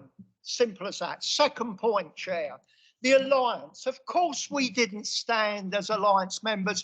We're not a political party, and you can't put the Alliance on the papers for election unless you are registered as a political party. This is very simple. Why are we carrying on with this kind of ridiculous challenges? It's nonsense. Let's have a new spirit. You've got a new leader. Let's have a new spirit of cooperation, not this continual misinformation and non-factual comments. Thank you, Chair. Thank you, Councillor Jordan. Hopefully the public are aware of those facts now. Councillor Jarman. Yes, thank you, Chair. Just bringing it back to some degree of civility and order. I wonder if we could ask Councillor Garrett, having taken on the mantle of this work, whether he could circulate at the earliest opportunity a breakdown of exactly how that will be achieved and a timeline for it, being mindful of the eventual deadline which Councillor Brodie has indicated within it. Thank you. Thank you. Councillor Lever next. Thank you, Chair. It was just to say, can we move on from this? I think it's a fairly uncontentious thing before we completely stray from the path. I think I agree with you. I think most people have spoken for it, but I have got Councillor Churchman down. Would you like to speak as well, Councillor Churchman? It's the last one. I would just like the council to come back to the motion on the desk, please. I'm not interested in all the rubbish going on. 2005, when I was first elected, was when the cabinet system was brought in because of Tony Blair. And I do remember at the times that Paul Thistlewood, who now doesn't work for the council, was not in favour of it. He felt that we would lose the democracy. After all, in those days we had 48 councillors. As a political person with a very small p, I have always thought surely 39 people can run this blooming island easily and successfully. We're confined by a moat, which should make it easier. We should be able to make anything and everything work on this island if we all forgot the politics completely and just got on with the job. Thank you, Chair. Thank you, Councillor Churchman. I think we've debated this sufficiently. I think there's been some comments from either side that perhaps haven't added to it. And I'm not sure that anyone has spoken against it, but I will bring Councillor Brodie back in before we go to the vote. Just a few comments on points and factual corrections. Yes, the first cabinet we had at County Hall was 2005, but there was actually an executive, which is the same thing, created initially in 2000, which was another home council under Shirley Smart, and then in 2001, the Island First, Ian Ward will remember that, and some of us have been around, the Island First grew, which was Lib Dem and Independence, like history repeated itself again, isn't it, Andrew, really? You know, under Shirley Smart also created an executive from 2001 to 2005. Can I just say, in terms of what Councillor Jones-Evans said, to be frank with you, I'm a road to Damascus convert as well. For many, many years, that was PR over my dead body, and I campaigned against the alternative vote along with Labour colleagues and people in the Conservative Party. I realised that the error of my ways about 5 or 6 years ago. I support PR, and frankly, it wouldn't matter what we had if we had a cabinet or committee system here, because nobody would ever have a majority, and maybe that would be better in some ways, as I've become far less partisan than I was when I was in the Labour Party. Tig, can I just say thanks, Tig, you know, for what he said, but I'm just saying that I see this as being councillor-led. I don't want officers writing a report. I was looking at a report that had Tig's name on, the housing report of 2019 from a working group. What a good piece of work that was. You want to read it, Councillor Stevens? It might be helpful for your plans in the future, you know. But you know, it's that's the sort of thing that I think could emanate from a group that is selected well by Andrew and his committee. And finally, Claire Mosler, what a fantastic point she makes, but I don't know if we can do it. I would love to see annual elections. That's the call of the Chartists in the 1830s. We have annual elections in Portsmouth, we have them in Southampton, we have them in so many places around it keeps politicians and independents honest. The trouble with the 4-year things, administrations sit there for 2.5 years. They think they can do what they want, and then they start thinking about the elections, as the current administration will start doing shortly. Annual elections, if we can do it, would be great, but I suspect we can't. But I hope you'll all support this. It's a good way forward. You're not tied into anything. Thank you, Chair. Thank you, Councillor Brodie. I think then we can go to the vote on your proposal. Go straight to it. So all those in favour of that, please. Any against?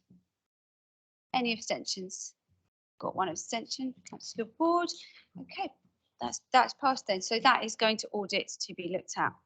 Thank you, Councillor Brodie. Thank you. Moving on to item 8, Councillor Jones-Evans. Apologies for interrupting you, but yeah, just was wondering if I could make a proposal, Chair, to item 8. You may notice, I think we'll count, there's a lot of motions here this evening.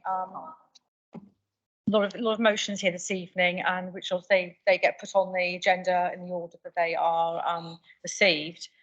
I'm also, I think I'm right in saying we're not allowed to go past our 9 o'clock deadline on this particular meeting. So there's some really interesting stuff on here, and I think it all needs to be given the time it needs without something hanging over our heads. So I would humbly ask, Chair, obviously, you know, it's your decision, I do believe, but could we bring in item E, the last motion by Councillor Jarman? Could we bring that forward, please? I think that'd be really helpful to for this evening's proceedings and to give the other motions the time that they deserve. Okay, it looks like you've got a seconder then for that proposal. We can change the order of business, I believe, because there is, I don't know the exact time left for discussing we've got 31 minutes left to discuss motions. So the proposal is to bring it forward, that item E, to start with that one and then work through the motions that way. Okay, so that is the motion on the table. Those in favour of that, please raise your hands.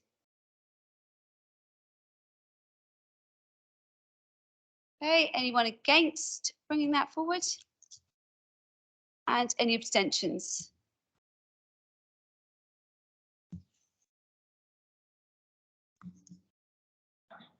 Carried. Okay, that's carried. So we are going to start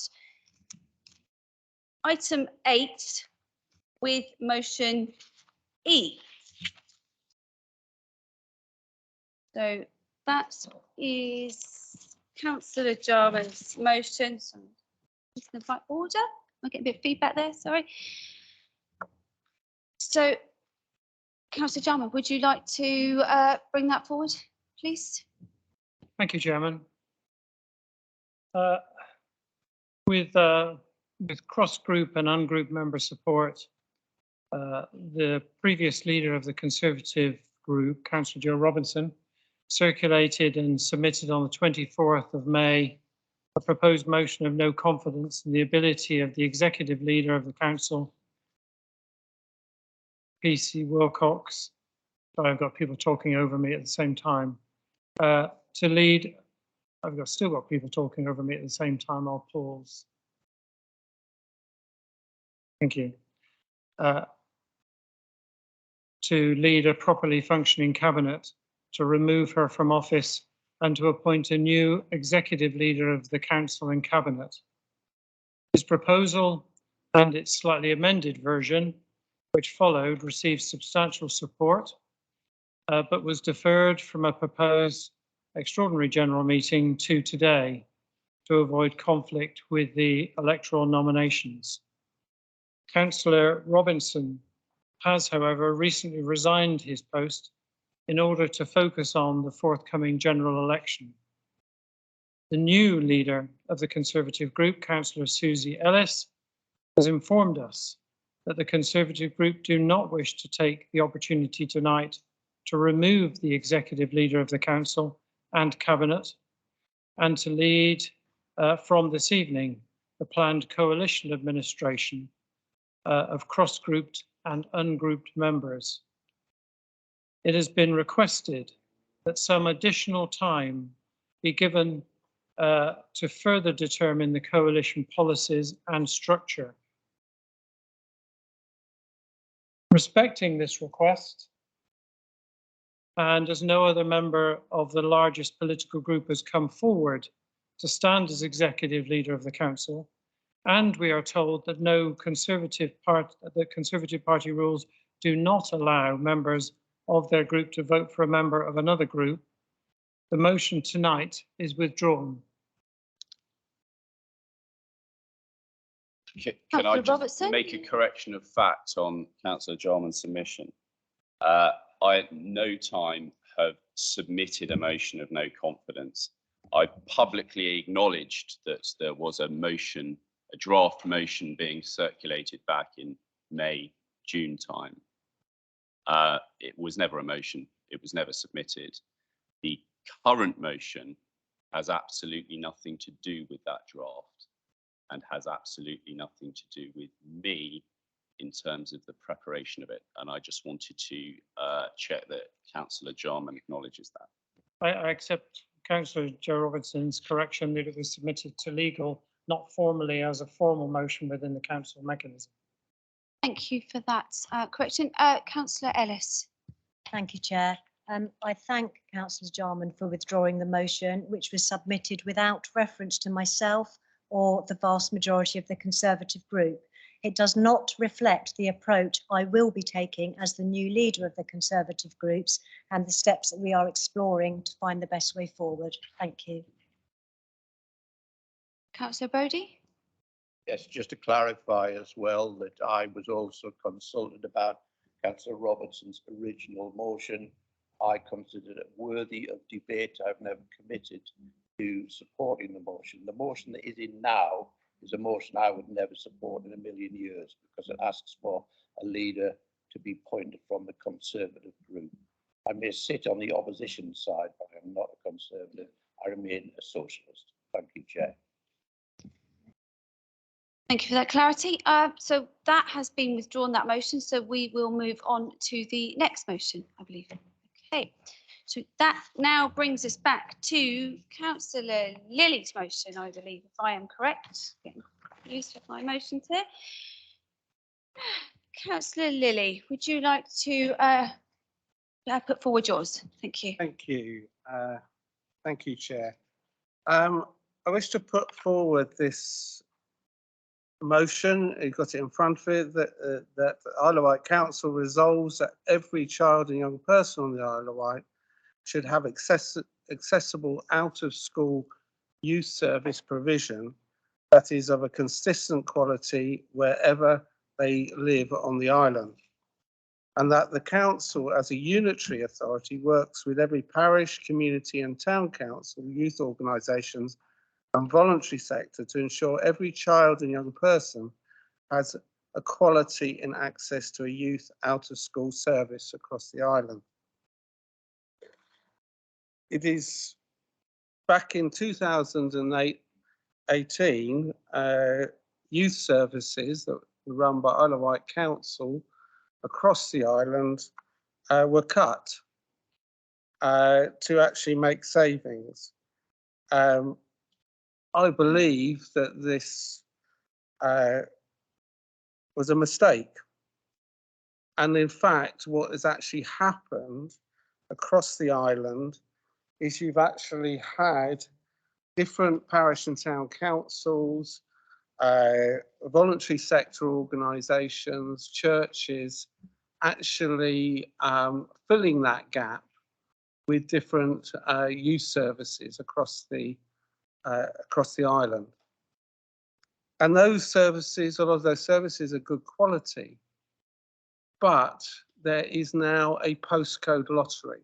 There are areas of that. And it was very interesting that Oliver raised the question as a young person about the needs for buses to actually take people, because a number of services are not in the area. The youth service, which was established by Ryde Town Council at that time in 2018, with precept money from that community, actually serves people in Bembridge, Councillor Robinson, right, please, who actually go there.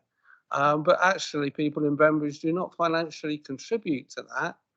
That is actually supplied by the people of Ryde, who've had a good heart to allow that to actually happen. This is a legacy of unfairness. And I actually do believe that if you look at the statistics that are coming out now of the last 5 years, we've got increased poverty, increased child poverty. We've got more children going into the care system than we've ever had. We've actually got the highest number of young people going into hospitalisation for mental health issues than anywhere in the UK per capita population.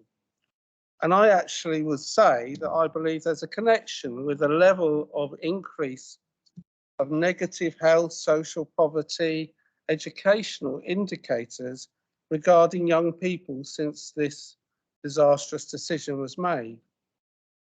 What we have had is we've now got some good examples, and I have no problem in advocating in Ryde that Network Ryde is the only youth service that qualified to get money from the Youth Investment Fund to actually set up a new youth and community centre. It was the only one that actually ticked all the boxes. There's a lot of effort to get in Newport, to actually get youth investment funds in Sandown, and I welcome that. But they're having to rebuild an infrastructure that actually went. So my motion is about getting that equality back, to actually work together, not reinvent the wheel, because we've actually got some good services in place, but get them together, some form of seminar, working together. We as a unitary authority should be facilitating that, so that it is an actual debate and young people are part of that. One of the things that is happening in councils across the island, it's actually happening in Ryde, is we're setting up youth councils. We're actually setting up and encouraging young people to be mental health champions with funding that has been by Sovereign Housing. So I welcome a debate and I welcome your support for this motion and give Thank you, back Michael. equality to young people on the island. Do we have a seconder for this motion, please? Councillor Dorr? Yep. Would you like to speak on that now? Or? Yeah, we'll do actually. I wasn't planning on it, to be fair. It's more of a statement than anything else on here. But I spend a lot of time in Network Ride. I do podcasting with the youngsters down there, and the youngsters in that particular group, there's about 7 or 8 of them. They either suffer from ADHD or autism. And you can see that this is of huge benefit to them and their parents and their families. More of these outlets will be fantastic across the island, and I thoroughly endorse and support what Network Ride are doing, as well as moving it into a fantastic location at the top of St Thomas's Street as well. There's not enough of it. There are youngsters that need this sort of support, and so I would thoroughly endorse and support Michael's motion. I hope you can too. Thank you. I've got Councillor Quigley next, and then a few others are making a list. Yeah, I don't think anyone would particularly disagree with the essence of the motion, but I think it's the wrong motion. Oliver very eloquently asked a question, and he hasn't been consulted about this motion. We've got a youth council that knows what they want. I think the motion should be that the council commits to talk to the youth council. We're not lacking provision. You've just listed, I know you like to do lists, Michael, lots and lots of provision on the island. And as Councillor Dawes just pointed out, we're not lacking provision. But the point Oliver's making is its lack of access to provision. So I think I support what you say, Michael, but it's the wrong motion. I think we should be talking to the youth council because I think they've got most of the answers already. Thank you, Councillor Quigley. Councillor Brodie. Thank you, Chairman. I'm sure no one in this room disagrees with the essence of, more facilities for our youth. I'm sure the decision wasn't made lightly to cut those services all that time ago. I actually do totally agree with Councillor Quigley, actually. It's the wrong motion. It's the wrong style of motion. The principle of it is fine. I think out of what has happened, a new way of doing things has come up. Certainly, sort of the Bay Area, after school clubs are much better and they're thriving. I'm sure Councillor Andre agrees that the after school clubs are growing in schools and looking at new ways of doing things. Town of Paris councils have found ways of helping and chipping into events.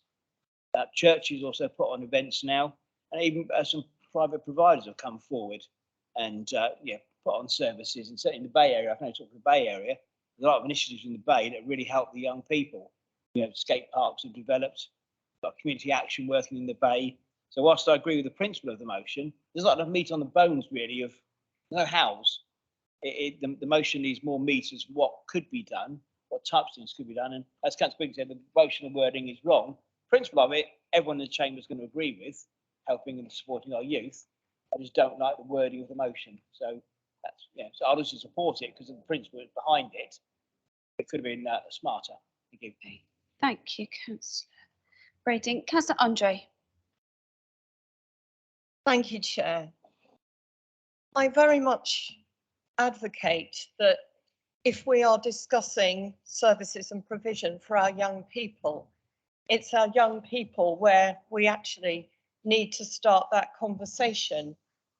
And I'm disappointed that, as far as I'm aware, Councillor Lilley has spoken neither to the Youth Council nor our Youth MP. We are very fortunate to have a very strong Youth Council, an excellent Youth Council, excellently chaired.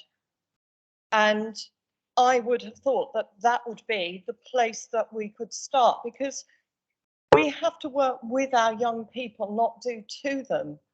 And yes, there is some fantastic provision around the island, but I think it was Councillor Brodie mentioned, things have changed and moved on, and we have to accept that. And perhaps the standard idea of what we think young people want is no longer what our island young people want. So yes, I think the essence of what I understand what Councillor Lilley is trying to do, and I fully support that, but I think he's gone about it the wrong way. I think we need to start with our young people, but I do have perhaps a proposal to make here, because as Oliver highlighted, there are financial implications with this that I think it's something that we should actually look at as a cabinet.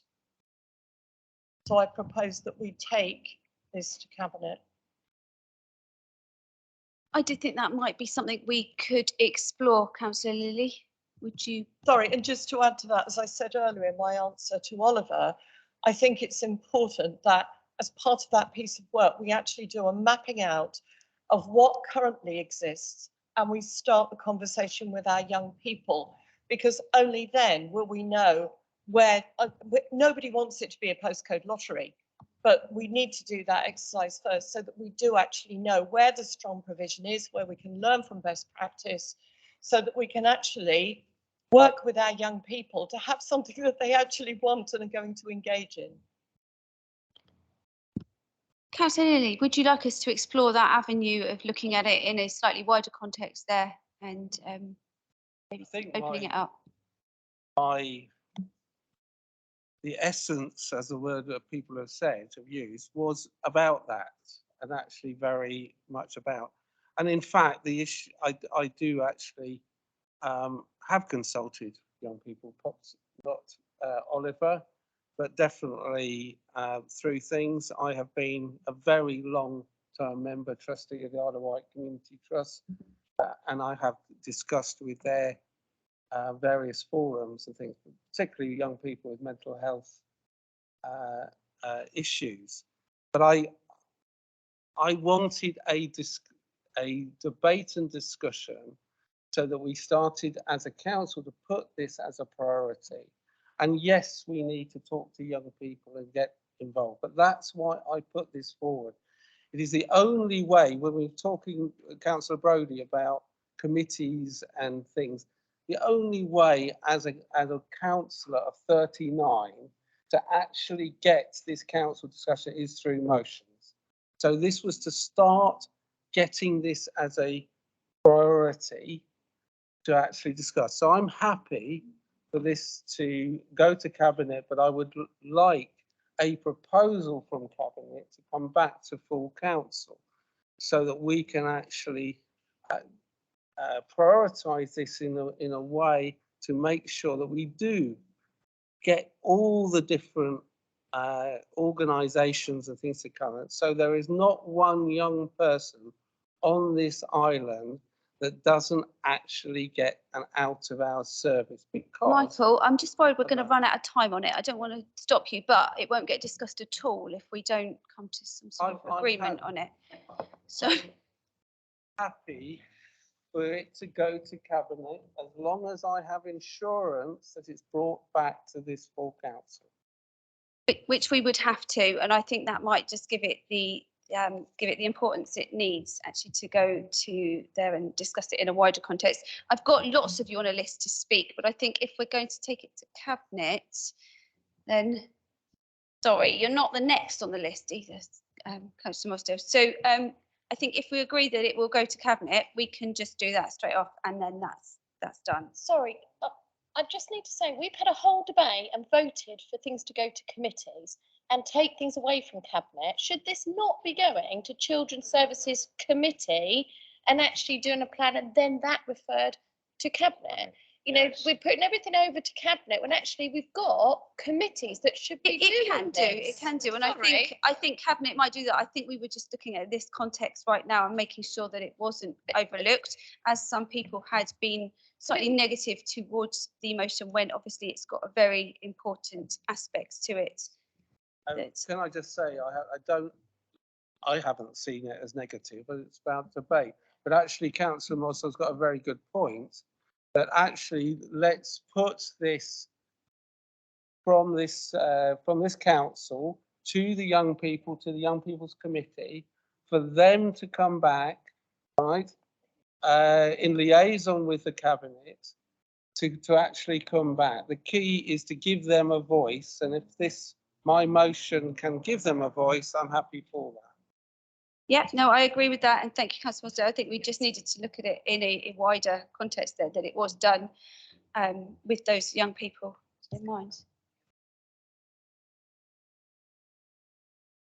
I have to check with you, Councillor, quickly that you will accept that and not throw it out. No, of course not. Yeah, but may I suggest that rather than we push it around, we'll fit it into the next Children's Scrutiny Committee, but we ask, if we can, Oliver and the Youth Committee to come to us and tell us what the issues are. So we've actually got something to meaningful to work from, because I'm just worried this becomes like trying to rest a bowl of soup on a rocking horse if we just keep messing it around council. I mean, they need action. Oliver's got some very clear ideas, and I'm quite happy to take them on.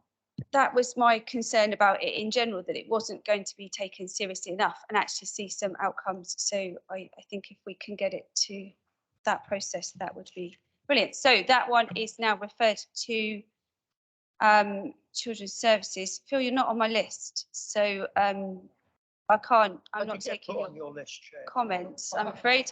I'm moving on to the next motion. And that is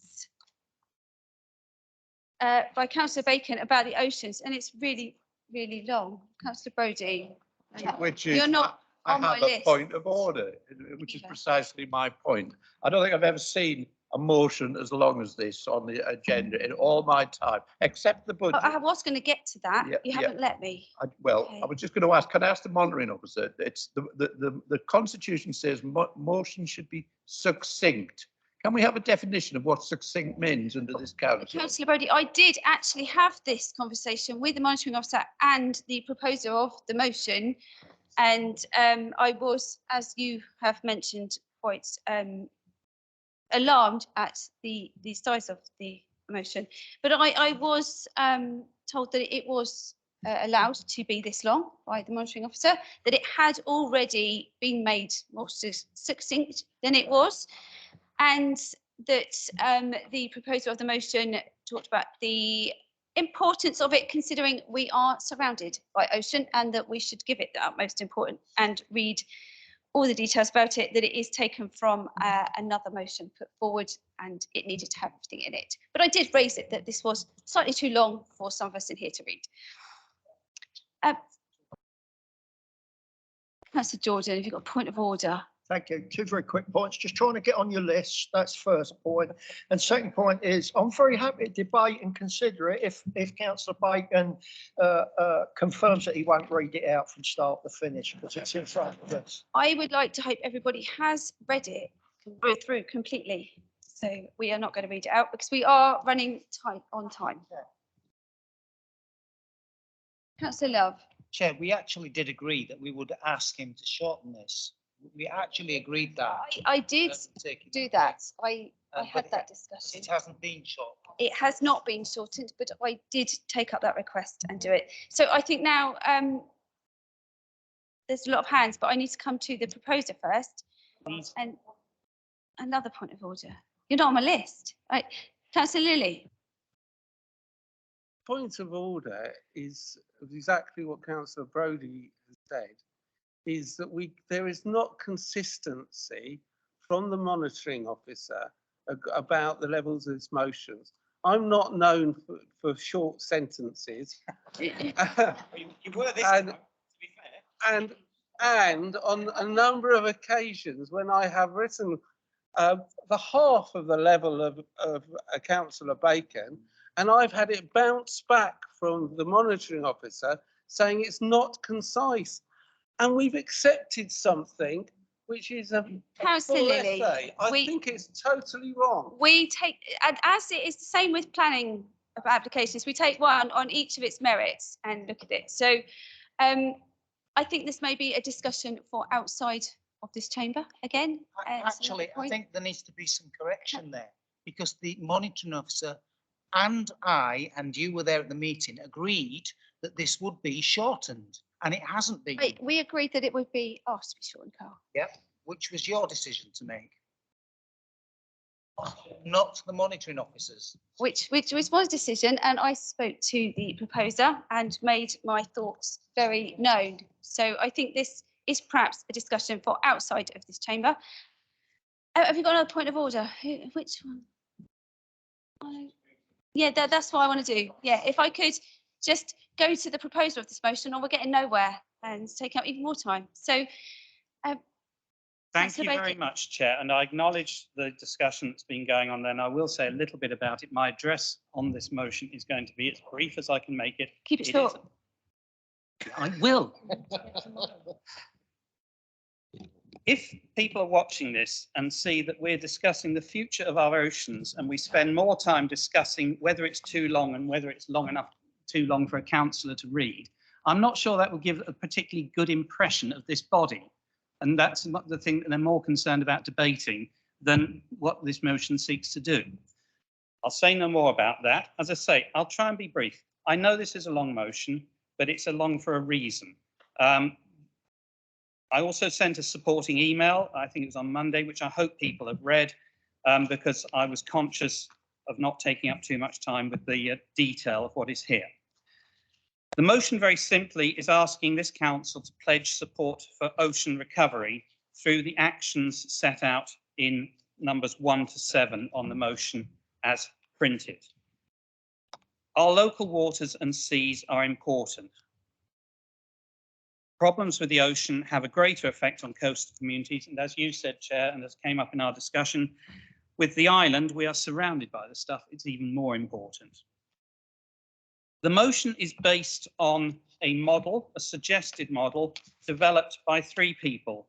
Dr. Pamela Buchan, who's the marine social scientist in Plymouth, the Emily Cunningham, who's the lead officer of the Local Government Association Coastal Special Interest Group, and Nicola Bridge, who is the head of Ocean Advocacy and Engagement at the Ocean Conservation Trust.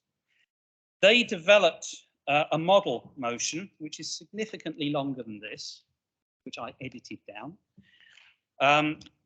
and offered it from late 2021 to local authorities to consider. The first one was passed in November 2021. I think that was actually at Plymouth. And I think a further 16 authorities have now adopted a version of this motion, many of which are much longer. Part of the aim of the motion is, as you will see in paragraph 7, to put pressure on the government to recognise the importance of ocean recovery and the work that we do in this regard in any event to be part of representations to government about relevant actions in that regard. I think the motion speaks for itself. I only want to say 2 more things. Firstly, I'd like to express thanks to Dr. Buchan, who's one of the original team I mentioned, who took the time to speak to me and assisted with the wording of the motion. When I did approach the monitoring officer initially, and that's before you were aware of the wording, Chairman, he commented on the length of it. I went back to Dr. Buchan and we worked on a shortened version. If anyone wants to see the longer version, you can, but you probably won't be able to read it if you're struggling with this. I'd also like to thank a local resident, Sue Barker, who is a member of the local Swim the White group. That group is part of the group of stakeholders pulling together the new vision for Cllr and Yavaland. In particular, Swim the White are working closely with the Environment Agency to develop a seawater pool Lido feature down there. But it was Sue who, through those discussions, alerted me to the existence of the motion and introduced me to Pamela. And through that connection, I'm now very happy to bring forward this motion. I make no apologies for the length it is. I think the issue is of massive importance, and I would look for support across the chamber for it. I need a seconder. I think Councillor Ellis is trying to do it. Sorry, there's lots of you. Very excited. So I've got a seconder. We've got 2 minutes. We need to go to the vote if we're going to vote on it tonight. So do we want to debate it or? We'd like to debate it.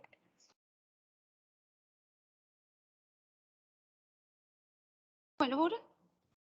If I may, I think this does need a debate. I think there's so much in it, makes it more complicated, and ultimately I think it's over the top because we'll never be able to discuss it all properly. We need a more succinct motion because there's some really important stuff there. I agree, it's a really important subject and we should debate it. I'm not going to go to the vote on this. It's not right. So we either have a proper debate or we ask the proposer of this motion to take it away and have another look. I'm quite happy to have a discussion about what I think should be in a motion like this, because as I said, it is important, but let's get something right and have a proper debate, at least.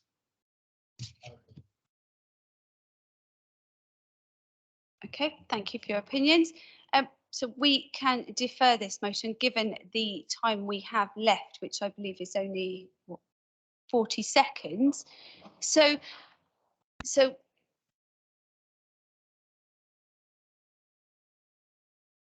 I'm just going to get advice from the monitoring officer.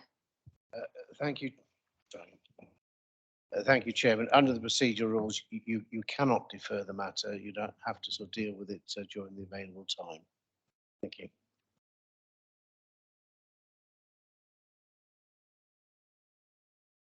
But all we can do is go to a vote on it.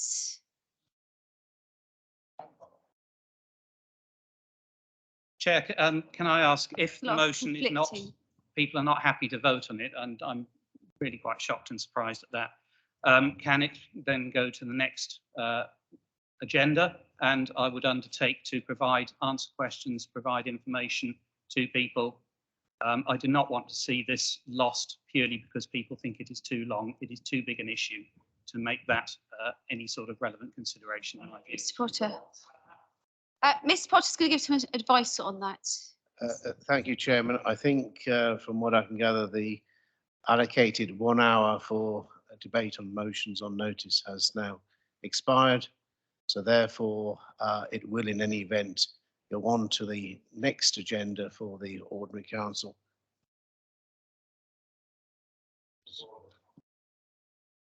Councillor Brodie? I would just challenge what the monitoring officer is saying, because my understanding is that motions are only carried forward to the next meeting if they're not dealt with at the meeting they're originally tabled for, i.e. proposed, seconded and whatever. This one has been formally proposed, it's been seconded. We've started some discussion. We've had acerbic comments from the proposer of the motion. As far as I'm concerned, the debate has been open. His responsibility should now be to retable it no more than 20 working days before the next full council. Rules that people like Councillor Lilley and I have suffered under for many years. Thank you, Chair. Through you, Chairman, just to repeat what I actually did advise the council was that the time limit of an hour for motions on notice has expired, and therefore, in accordance with Part 4A, Section 9, for the avoidance of doubt, there is no facility to defer a motion other than, and I think this is Councillor Brodie's point, which is not different from mine, other than if the time allocated to debate motions has expired. So the time allocated for 1 hour has expired, at which point all extant motions will be listed, which again is Councillor Brodie's point, which is not different from mine, will be listed in advance of any other motions submitted to the next ordinary meeting of the council. Thank you, Chair. Chair. Chair, Councillor sorry, Lever? can I just check when we actually started debating these motions on notice? Because I don't think it's been an hour. It has been an hour because it included Councillor Brodie's item. Okay, sorry, I must just be enjoying myself too much. Yeah.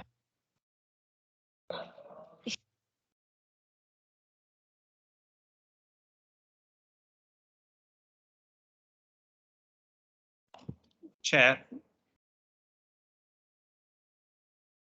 Sorry, I'm just getting some clarity. Yep.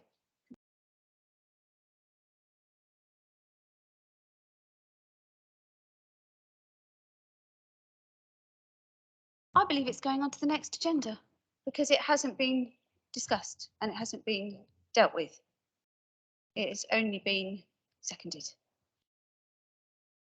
So it will go on to the next agenda. So, And Chair, can I apologies if I made acerbic comments earlier, but as I say, I don't really apologise for that because this is such an important issue, and if we just spent more time debating how long this thing is rather than what it's talking about, I worry for this place.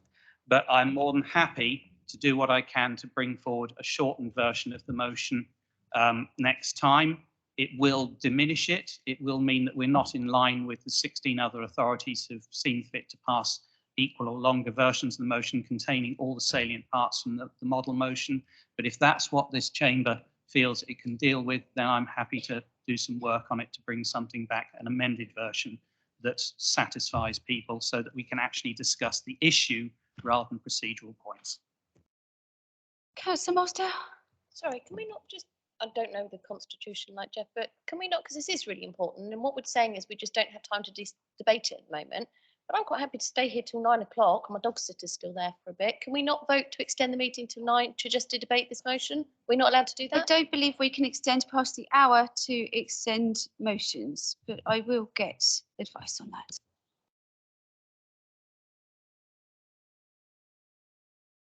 Thank you, Councillor Brodie. Not vote to suspend standing orders or procedural rules, as they're called in this instance.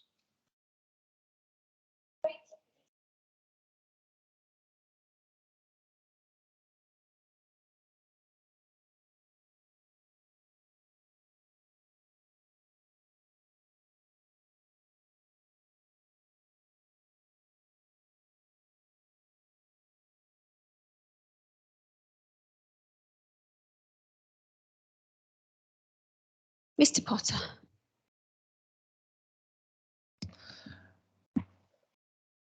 Ultimately, this is a matter for members and for you as chair to rule on. Certainly, it is absolutely clear that the allocated time has expired, and I think we're in all agreement that it has expired.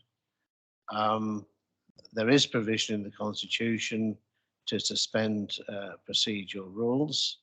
Normally, one would have expected that to have been dealt with before the expiry of the time. And I think that would have been the proper approach. But I'm in the hands of members and the chair for a ruling. As I say, I would have expected it to have done prior to expiry of the time. But over to you, Chair. Councillor Brodie. Sorry.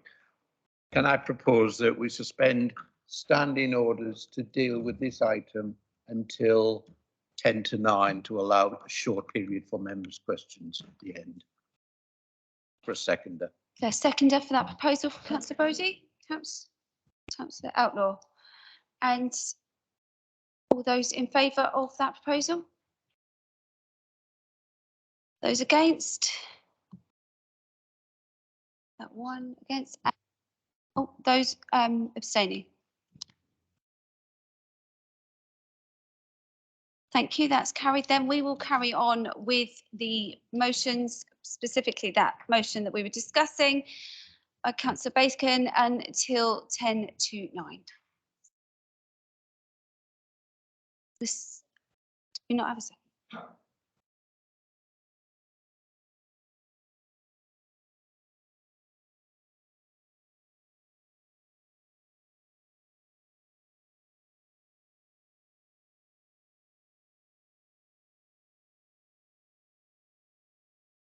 Oh, Councillor Ellis. I thought it was Councillor Outlaw, though. I'm getting confused of who seconded it. So Councillor Ellis. Okay, thank you. Thank you, Chair, and thank you for allowing us to debate this motion. I think it's very important that we do. I don't particularly have anything to say to kick everybody off on it. Having said that, I think that it's very important. I realise it's lengthy, but I do believe it needs to be lengthy, and I look forward to hearing people's thoughts on it. Thank you. Now, so I'll take a list. So I've got Councillor Robertson to speak on it first, and I will be taking names. So put your hands up. Thank you, Chair. Yeah, I'm happy to support this motion. It's very important. I don't think it much matters how long it is if it's been accepted as a motion. My only plea would be to Councillor Bacon, the bringer of the motion, that he pays particular regard to his own words, where he describes the decades of irresponsible marine pollution next time he votes on any planning matter, both at committee or in terms of planning strategy. He has a track record of approving planning applications which only increase the amount of nitrates and pollution in the sea because of sewage spills. Not his fault, obviously, but until we are able to deal with sewage management better on the island, I would urge him and others to have due regard to his own motion when voting on large-scale planning applications. That simply will lead to increased sewage spills and degradation of our seas around our island. A very quick point of order, Chairman. I've never actually sat on the planning committee before, so I'm not sure what Councillor Robinson's referring to. I've been appointed to it recently, but was not able to sit on the only meeting since I was made a member of that committee. So taking that on board, I'm more than happy to follow what you said. My apologies. Yes, planning strategy in the past and planning committee in the future, but I accept that. Not sure of the relevance of that, but let's move on to another comment. Councillor Outlaw. Yeah, thank you, Chair. I have a real concern about this motion, not because of its the nature of it, but ultimately it's just if you make it too long with too much in it, too many requests, it just becomes a nice wishy-washy statement and it doesn't have any effect. It doesn't matter how many councils are going to vote for motions like this, it's not going to get us anywhere. What we really need is to address certain issues which are going to be really key in dealing with the recovery of the ocean. It's a massively important thing. So I would prefer if things were succinct, and to the point, something that everybody could get behind. There's a couple of issues specifically which for me stand out in the recovery of the ocean, and it would be better if we concentrated on those. I'm going to vote for this because I can't not, but the two things which are the most important, one of them is clearly sewage. Now, I can tell you, many of you will know that I work up on Cllr Down. The proposer of the motion mentioned Cllr earlier. Now, I've been working there for 37 years. And when I first started working there, we never had a forklift at the factory. I'd go outside. I basically would go and manhandle large bits of metal that were delivered out on the road, and I'd carry them into Bembridge Fort on my shoulder. It was great fun when you're 19 years old, carrying massive chunks of metal around and getting excited about stuff like that. But I'd do that 2 or 3 times a week, and I'd look over the bay, and often I would see a dark cloud of water on Sandown Bay, and I think, what is that? And I'd see it all the time, and it was always in exactly the same place. And I thought, what is that cloud? It could only be one thing. It could an outlet from a water authority. So a few years later, I went on a management course, and I met a guy who worked for a water authority, works for the Isle of Wight Council now, I believe. And I said, do you put dye down these sewers so you can see where all of the sewage goes when you let it out? I said, no, we don't do that. So that dark cloud, I suddenly realised what that dark cloud was, and I see where it goes, and you could see it dissipating across Sandown Bay, and it's not nice. So this is something we need to get under control. But if I can just go on very briefly, the other thing I want to talk about is sperm. And not sperm whales, human sperm. There's a section in this which is about microplastics. Now, growing data is suggesting that the human sperm count is being massively reduced by the intake of microplastics. And that, for me, that's not just threatening the ocean, that's threatening human society. We've got to get that under control. So put a motion in about that, dealing with that. If every council in the country said, we have got to stop single-use plastics and start controlling our microfiber plastics, that would be much more succinct. And anyway, sorry. Councillor Outlaw, I think we can agree that it's quite a wide-ranging subject, and there is many elements to it that need to be addressed. I'm going to move on to some more people, but we are still going to run out of time if everybody speaks for as long as Councillor Outlaw, even though I know it's really important, but we won't get to the vote again. So could we keep it, if you're going to get comments, I've got 4 people on here, and if we get through them and then we go to the vote. So I've got Councillor Quigley next. Thank you. I thought Tig was going to end up on a list then when he brought this point, with what we've all been through over the last year. I get what you're saying, Tig, and it is quite long, but I think this is where we make excuses when it comes to the environment. I think nature wishes we were succinct in our method of clearing up this, and we're not. And everything you mentioned is an absolute integral part of it, and it is all in there. Let's bear in mind we're right to government, and they'll probably ignore it like they will do for most councils, because we're in this situation because we are, and there's very little in our gift as a council to solve this. But I think this says to our residents that we as 39 councillors really value our natural environment and the sea. And I think a vote against it, or even abstention, is basically saying we don't care. And I don't think any of us are in that position. Thank you, Councillor Lilley. Totally support this. As Councillor Quigley just said, it would be complete madness not to.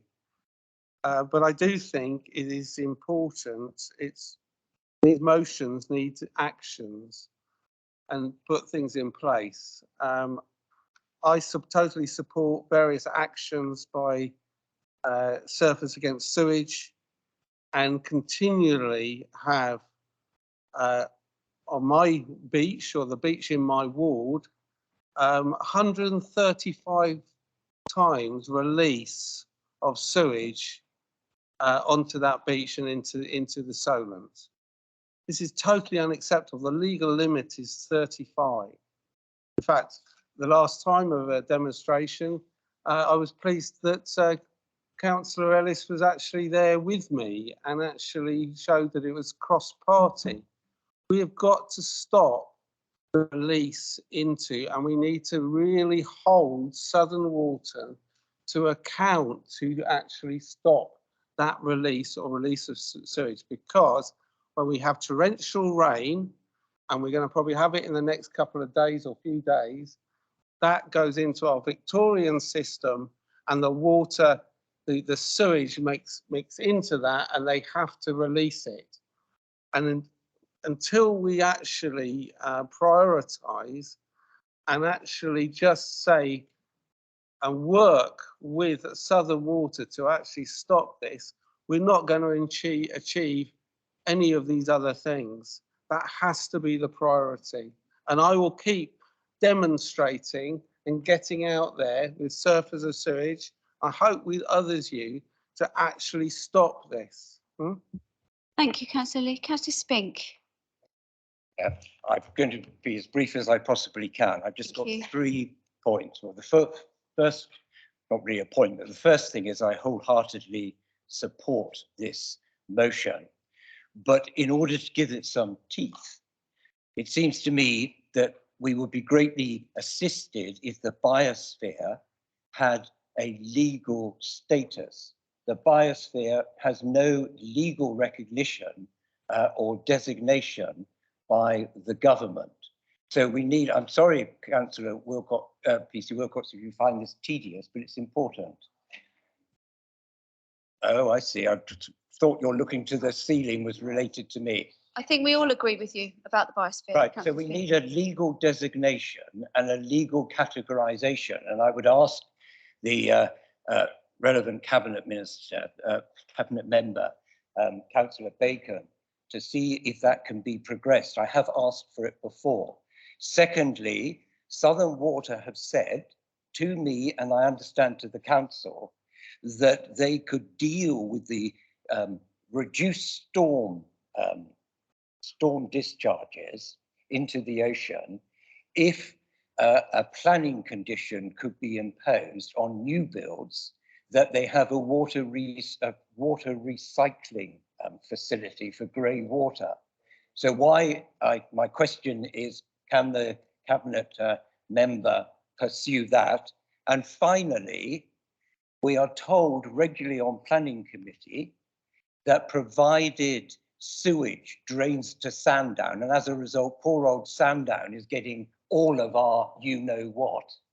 We're told that it's not a material planning consideration to refuse it on the basis that it will pollute our beaches. Is that right? And will the cabinet member look into that?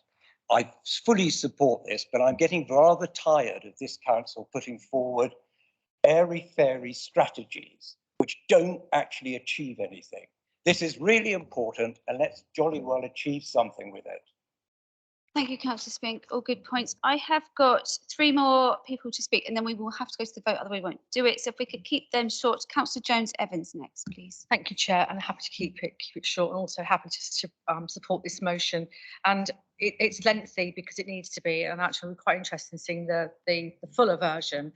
And I think my understanding is it's actually come from the LGA, the coastal group.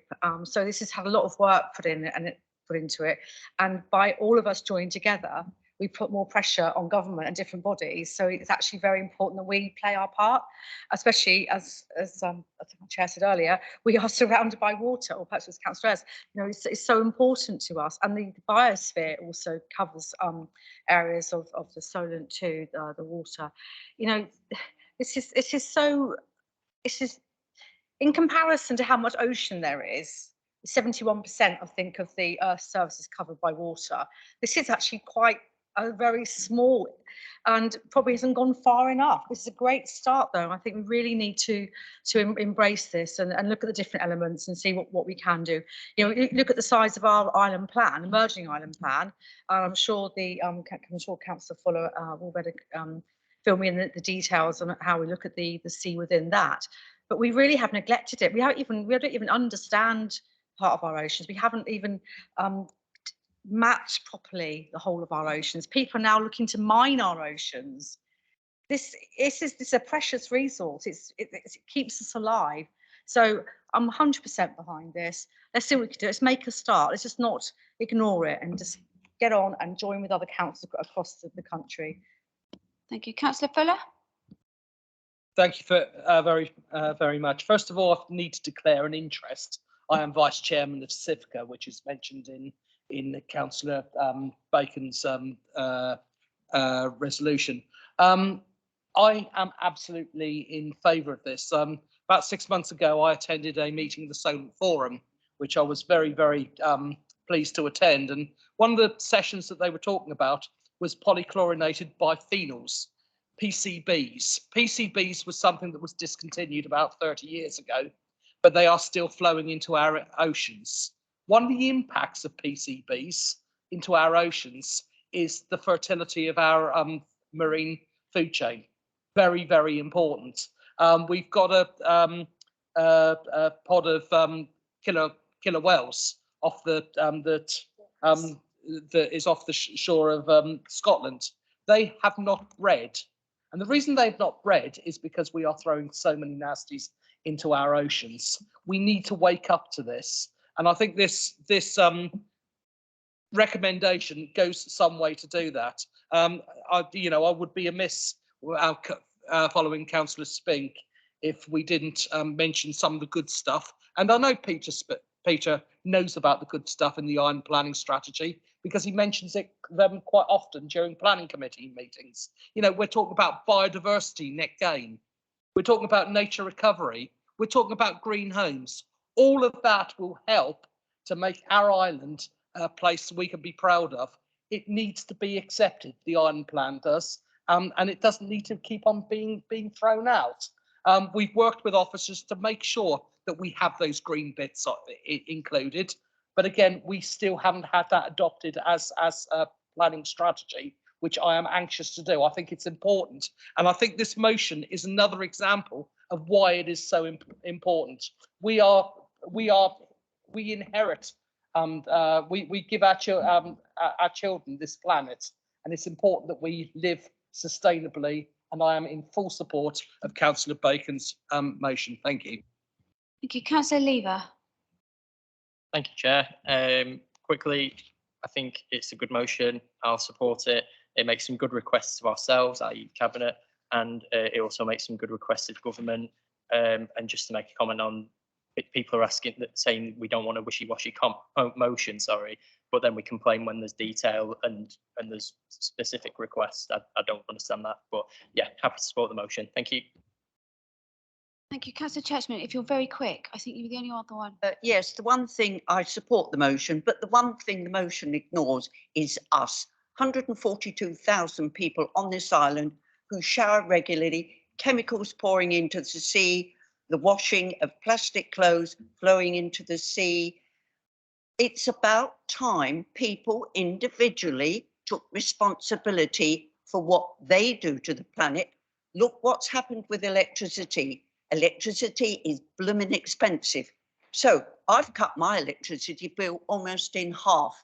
And the one thing this motion does not take into account is us individually. We should be targeting the whole island and say we are destroying it, because we are. It's no good saying this council or the government or Southern Water. That is not going to happen. Come down to earth, folks, and talk about us and ourselves. Thank you.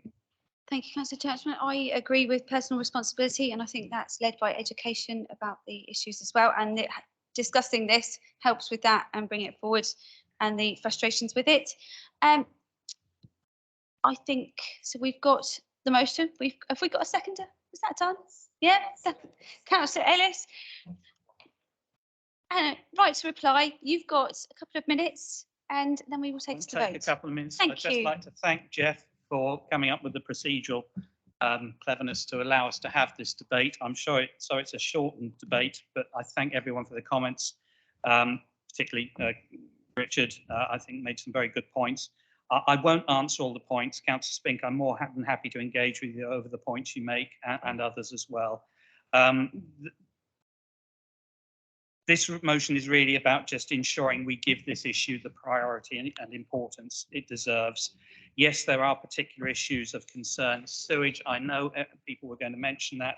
It is massively important, but it shouldn't distract from other issues such as microplastics have been mentioned. We have to have everything in our minds. We can't just focus on one thing and forget the rest. But as I say, this motion is about ensuring the general issue is recognised, some good initially general actions start, but it will then allow that detail to follow.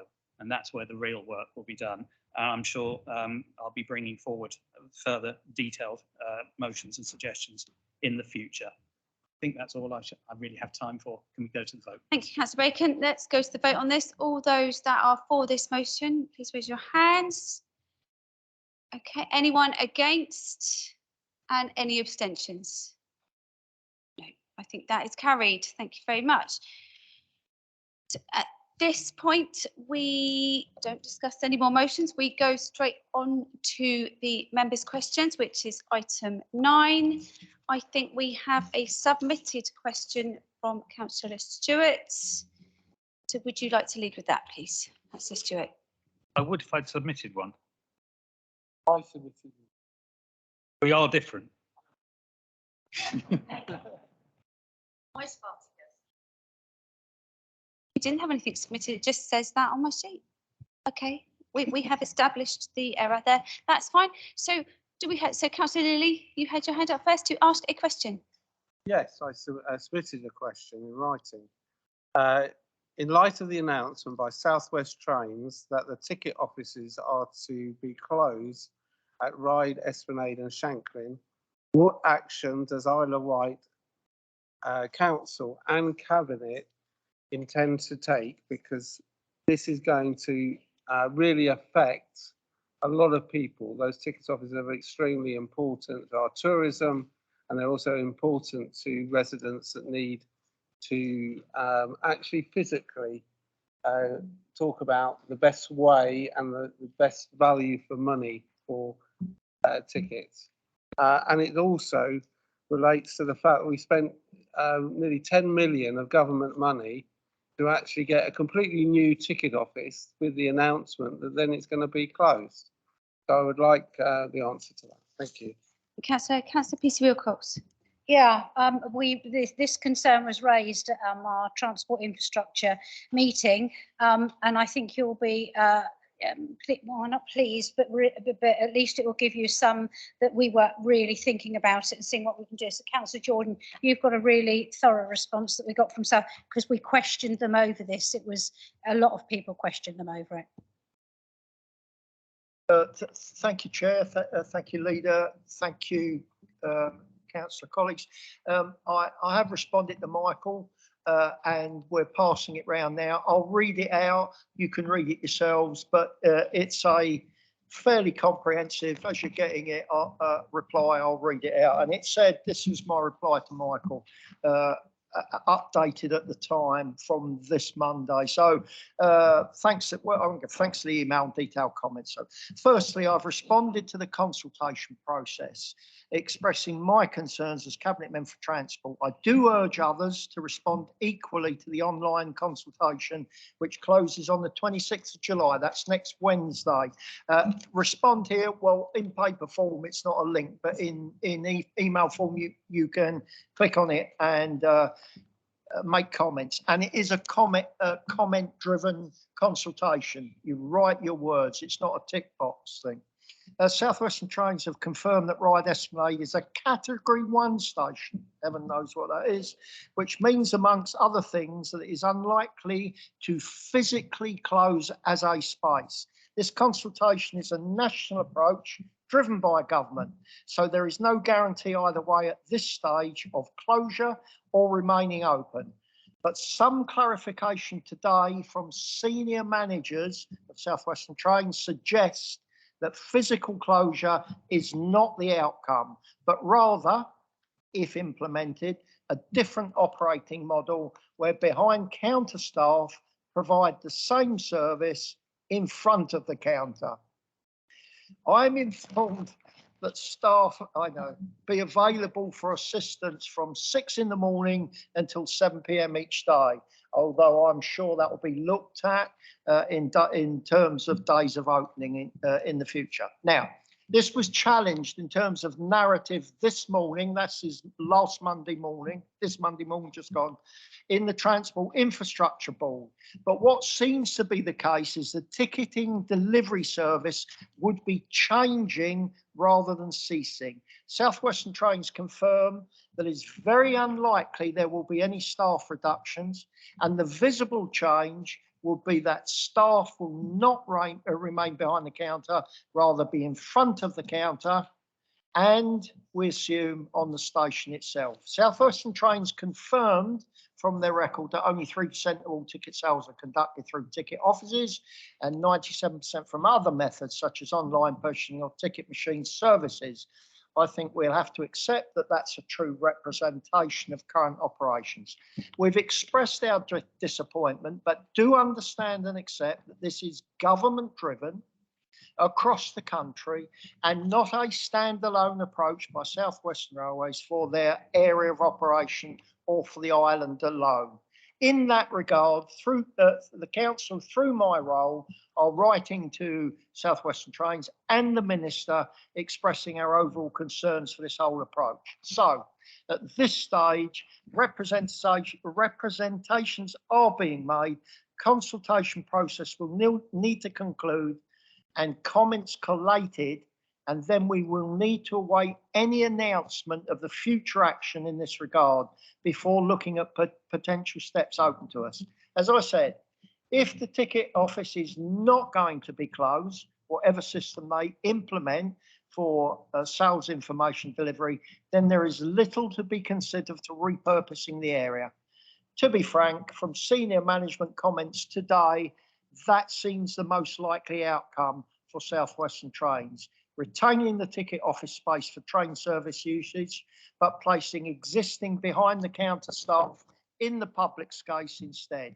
One assumes with either handheld or ticket machine support capability, which staff will support the ticket buying public through. I hope this is helpful, updated information in the contact exact details and so on. If I just add to that, it looks to me like a Tesco type operation where you have the self-service tills and there are staff circulating around the self-circulating tills for those that need help. That's what it looks like. But it's a consultation process. We need to see the outcome. We're mightily concerned that, as Councillor Lilley says, after £10 million of public investment, that space might be closed. It won't be closed. It will stay open one way or another, probably as a self-service ticket office. Thank you, Chair, and thank you, Michael, for the important question. Thank you. Councillor Love has a comment on that. And thank you, Councillor John, for clarifying that. My concern is actually for people with loss of sight, not having a static place to go, knowing that that is in that locality, people with learning disabilities who might not be able to engage with staff. So it's really important, and I thank you for your endeavours in that, but that's a really important message to not always by putting people out in the front will that enable access for people with learning disabilities. We talked earlier about equality and equality impact assessment. I'd be really interested to see the equality impact assessment, not from yourselves, obviously, but from the government about how they arrived at that point without consulting with people with hearing, eye and impediment. Just to add to that, Excellent. this, Phil, people with letters need to travel to hospital. They need to show the letter to get half price tickets. Just sorry, Chair. We're all concerned about this. It was just the comments we've had from Southwestern Rail management were more encouraging rather than less encouraging about the physical closure of the space.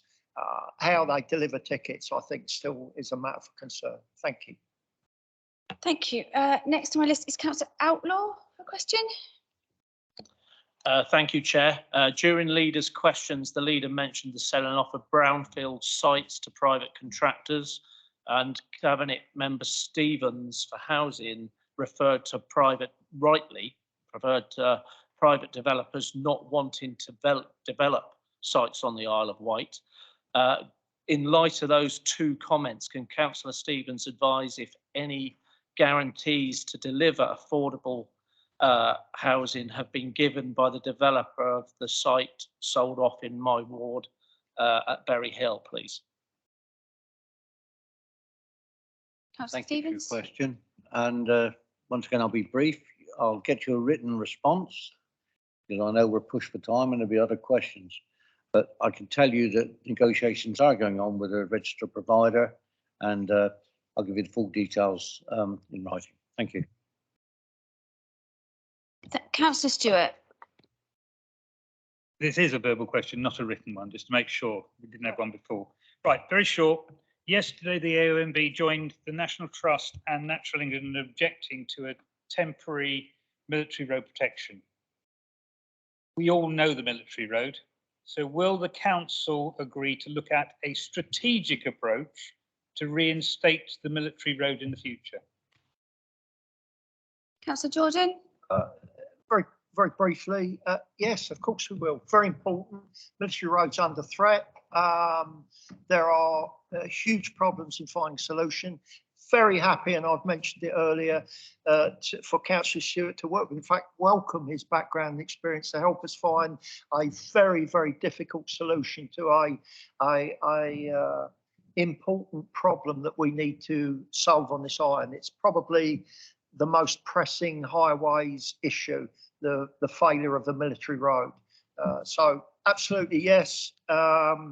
Just to further clarify, it was one of the geotechnical schemes under the PFI contract, and therefore there are some obligations on the part of the contractor to find a solution for that road, and we're working through the process of finding that solution with them. It's complicated by land ownership issues. That's where I hope Councillor Stewart will help us as the local ward councillor to find a solution. Thanks, thank you so much, Nick. Councillor Philip, your comment on that? Or Just a very quick one. I understand there are negotiations going on between the planners and also Natural England concerning that stretch of land. So again, Councillor Stewart will be aware of that, and I hope that Councillor Stewart as local member and also the local parish councils involved, Freshwater and Brighton, will also be included within those discussions. Thank you. Councillor Quigley. A slightly facetious point and then a serious point is back to Councillor Lilley's point earlier made, where motions are the only way we can get anything done in the council. Does the leader agree that members' questions are a good alternative to motions to get things done? And if that is the case, the serious point is some of tonight's motions I think could have been encouraged to be questions to the leader, namely perhaps Councillor Lilley's. But tonight was, if you're watching and you're 5 people in a 1-bedroom flat in emergency accommodation in Lake, you may have watched tonight and wondered how we've helped you this evening, because we seem to have had a lot of talking around the motions and not even the motions. Well, as I'm still leader at the moment, yeah, I welcome the questions coming forward in that way. Thank you. Oh, hang on, Councillor Jordan.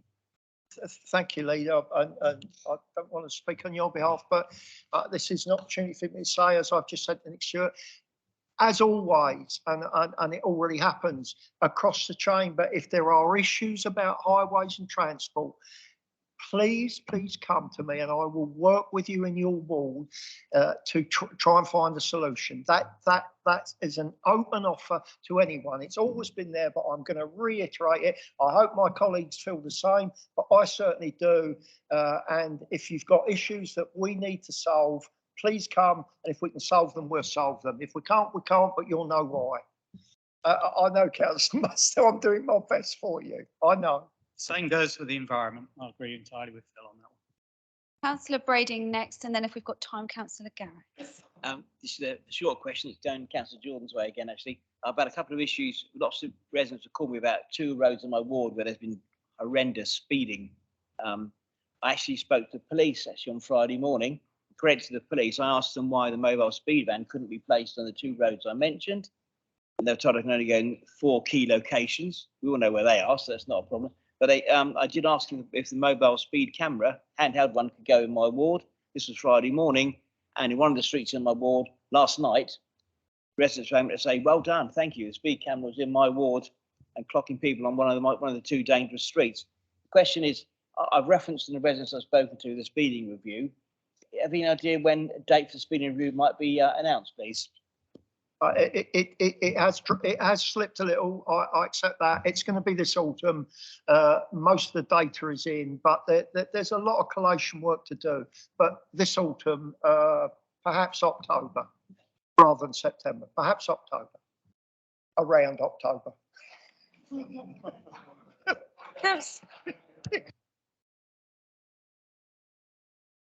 Councillor Garrett, let's see if we can fit this question in. Yeah, thank you. As we look to breaking over the summer, or at least some of us will have some time off, I no doubt there is a lot of work being done on the next year's budget. Can I ask the leader or appropriate cabinet member to say what improvements they have planned to extend the level of public consultation on budget items, and will they honour a commitment which I believe was made by the erstwhile cabinet member for resources, that there would be bringing forward indicative savings to such a time that there can actually be genuine and meaningful consultation on those matters, because it was quite unsatisfactory this year. Councillor Bacon? Yeah, I can't give you dates, but certainly take the spirit of what you say, absolutely.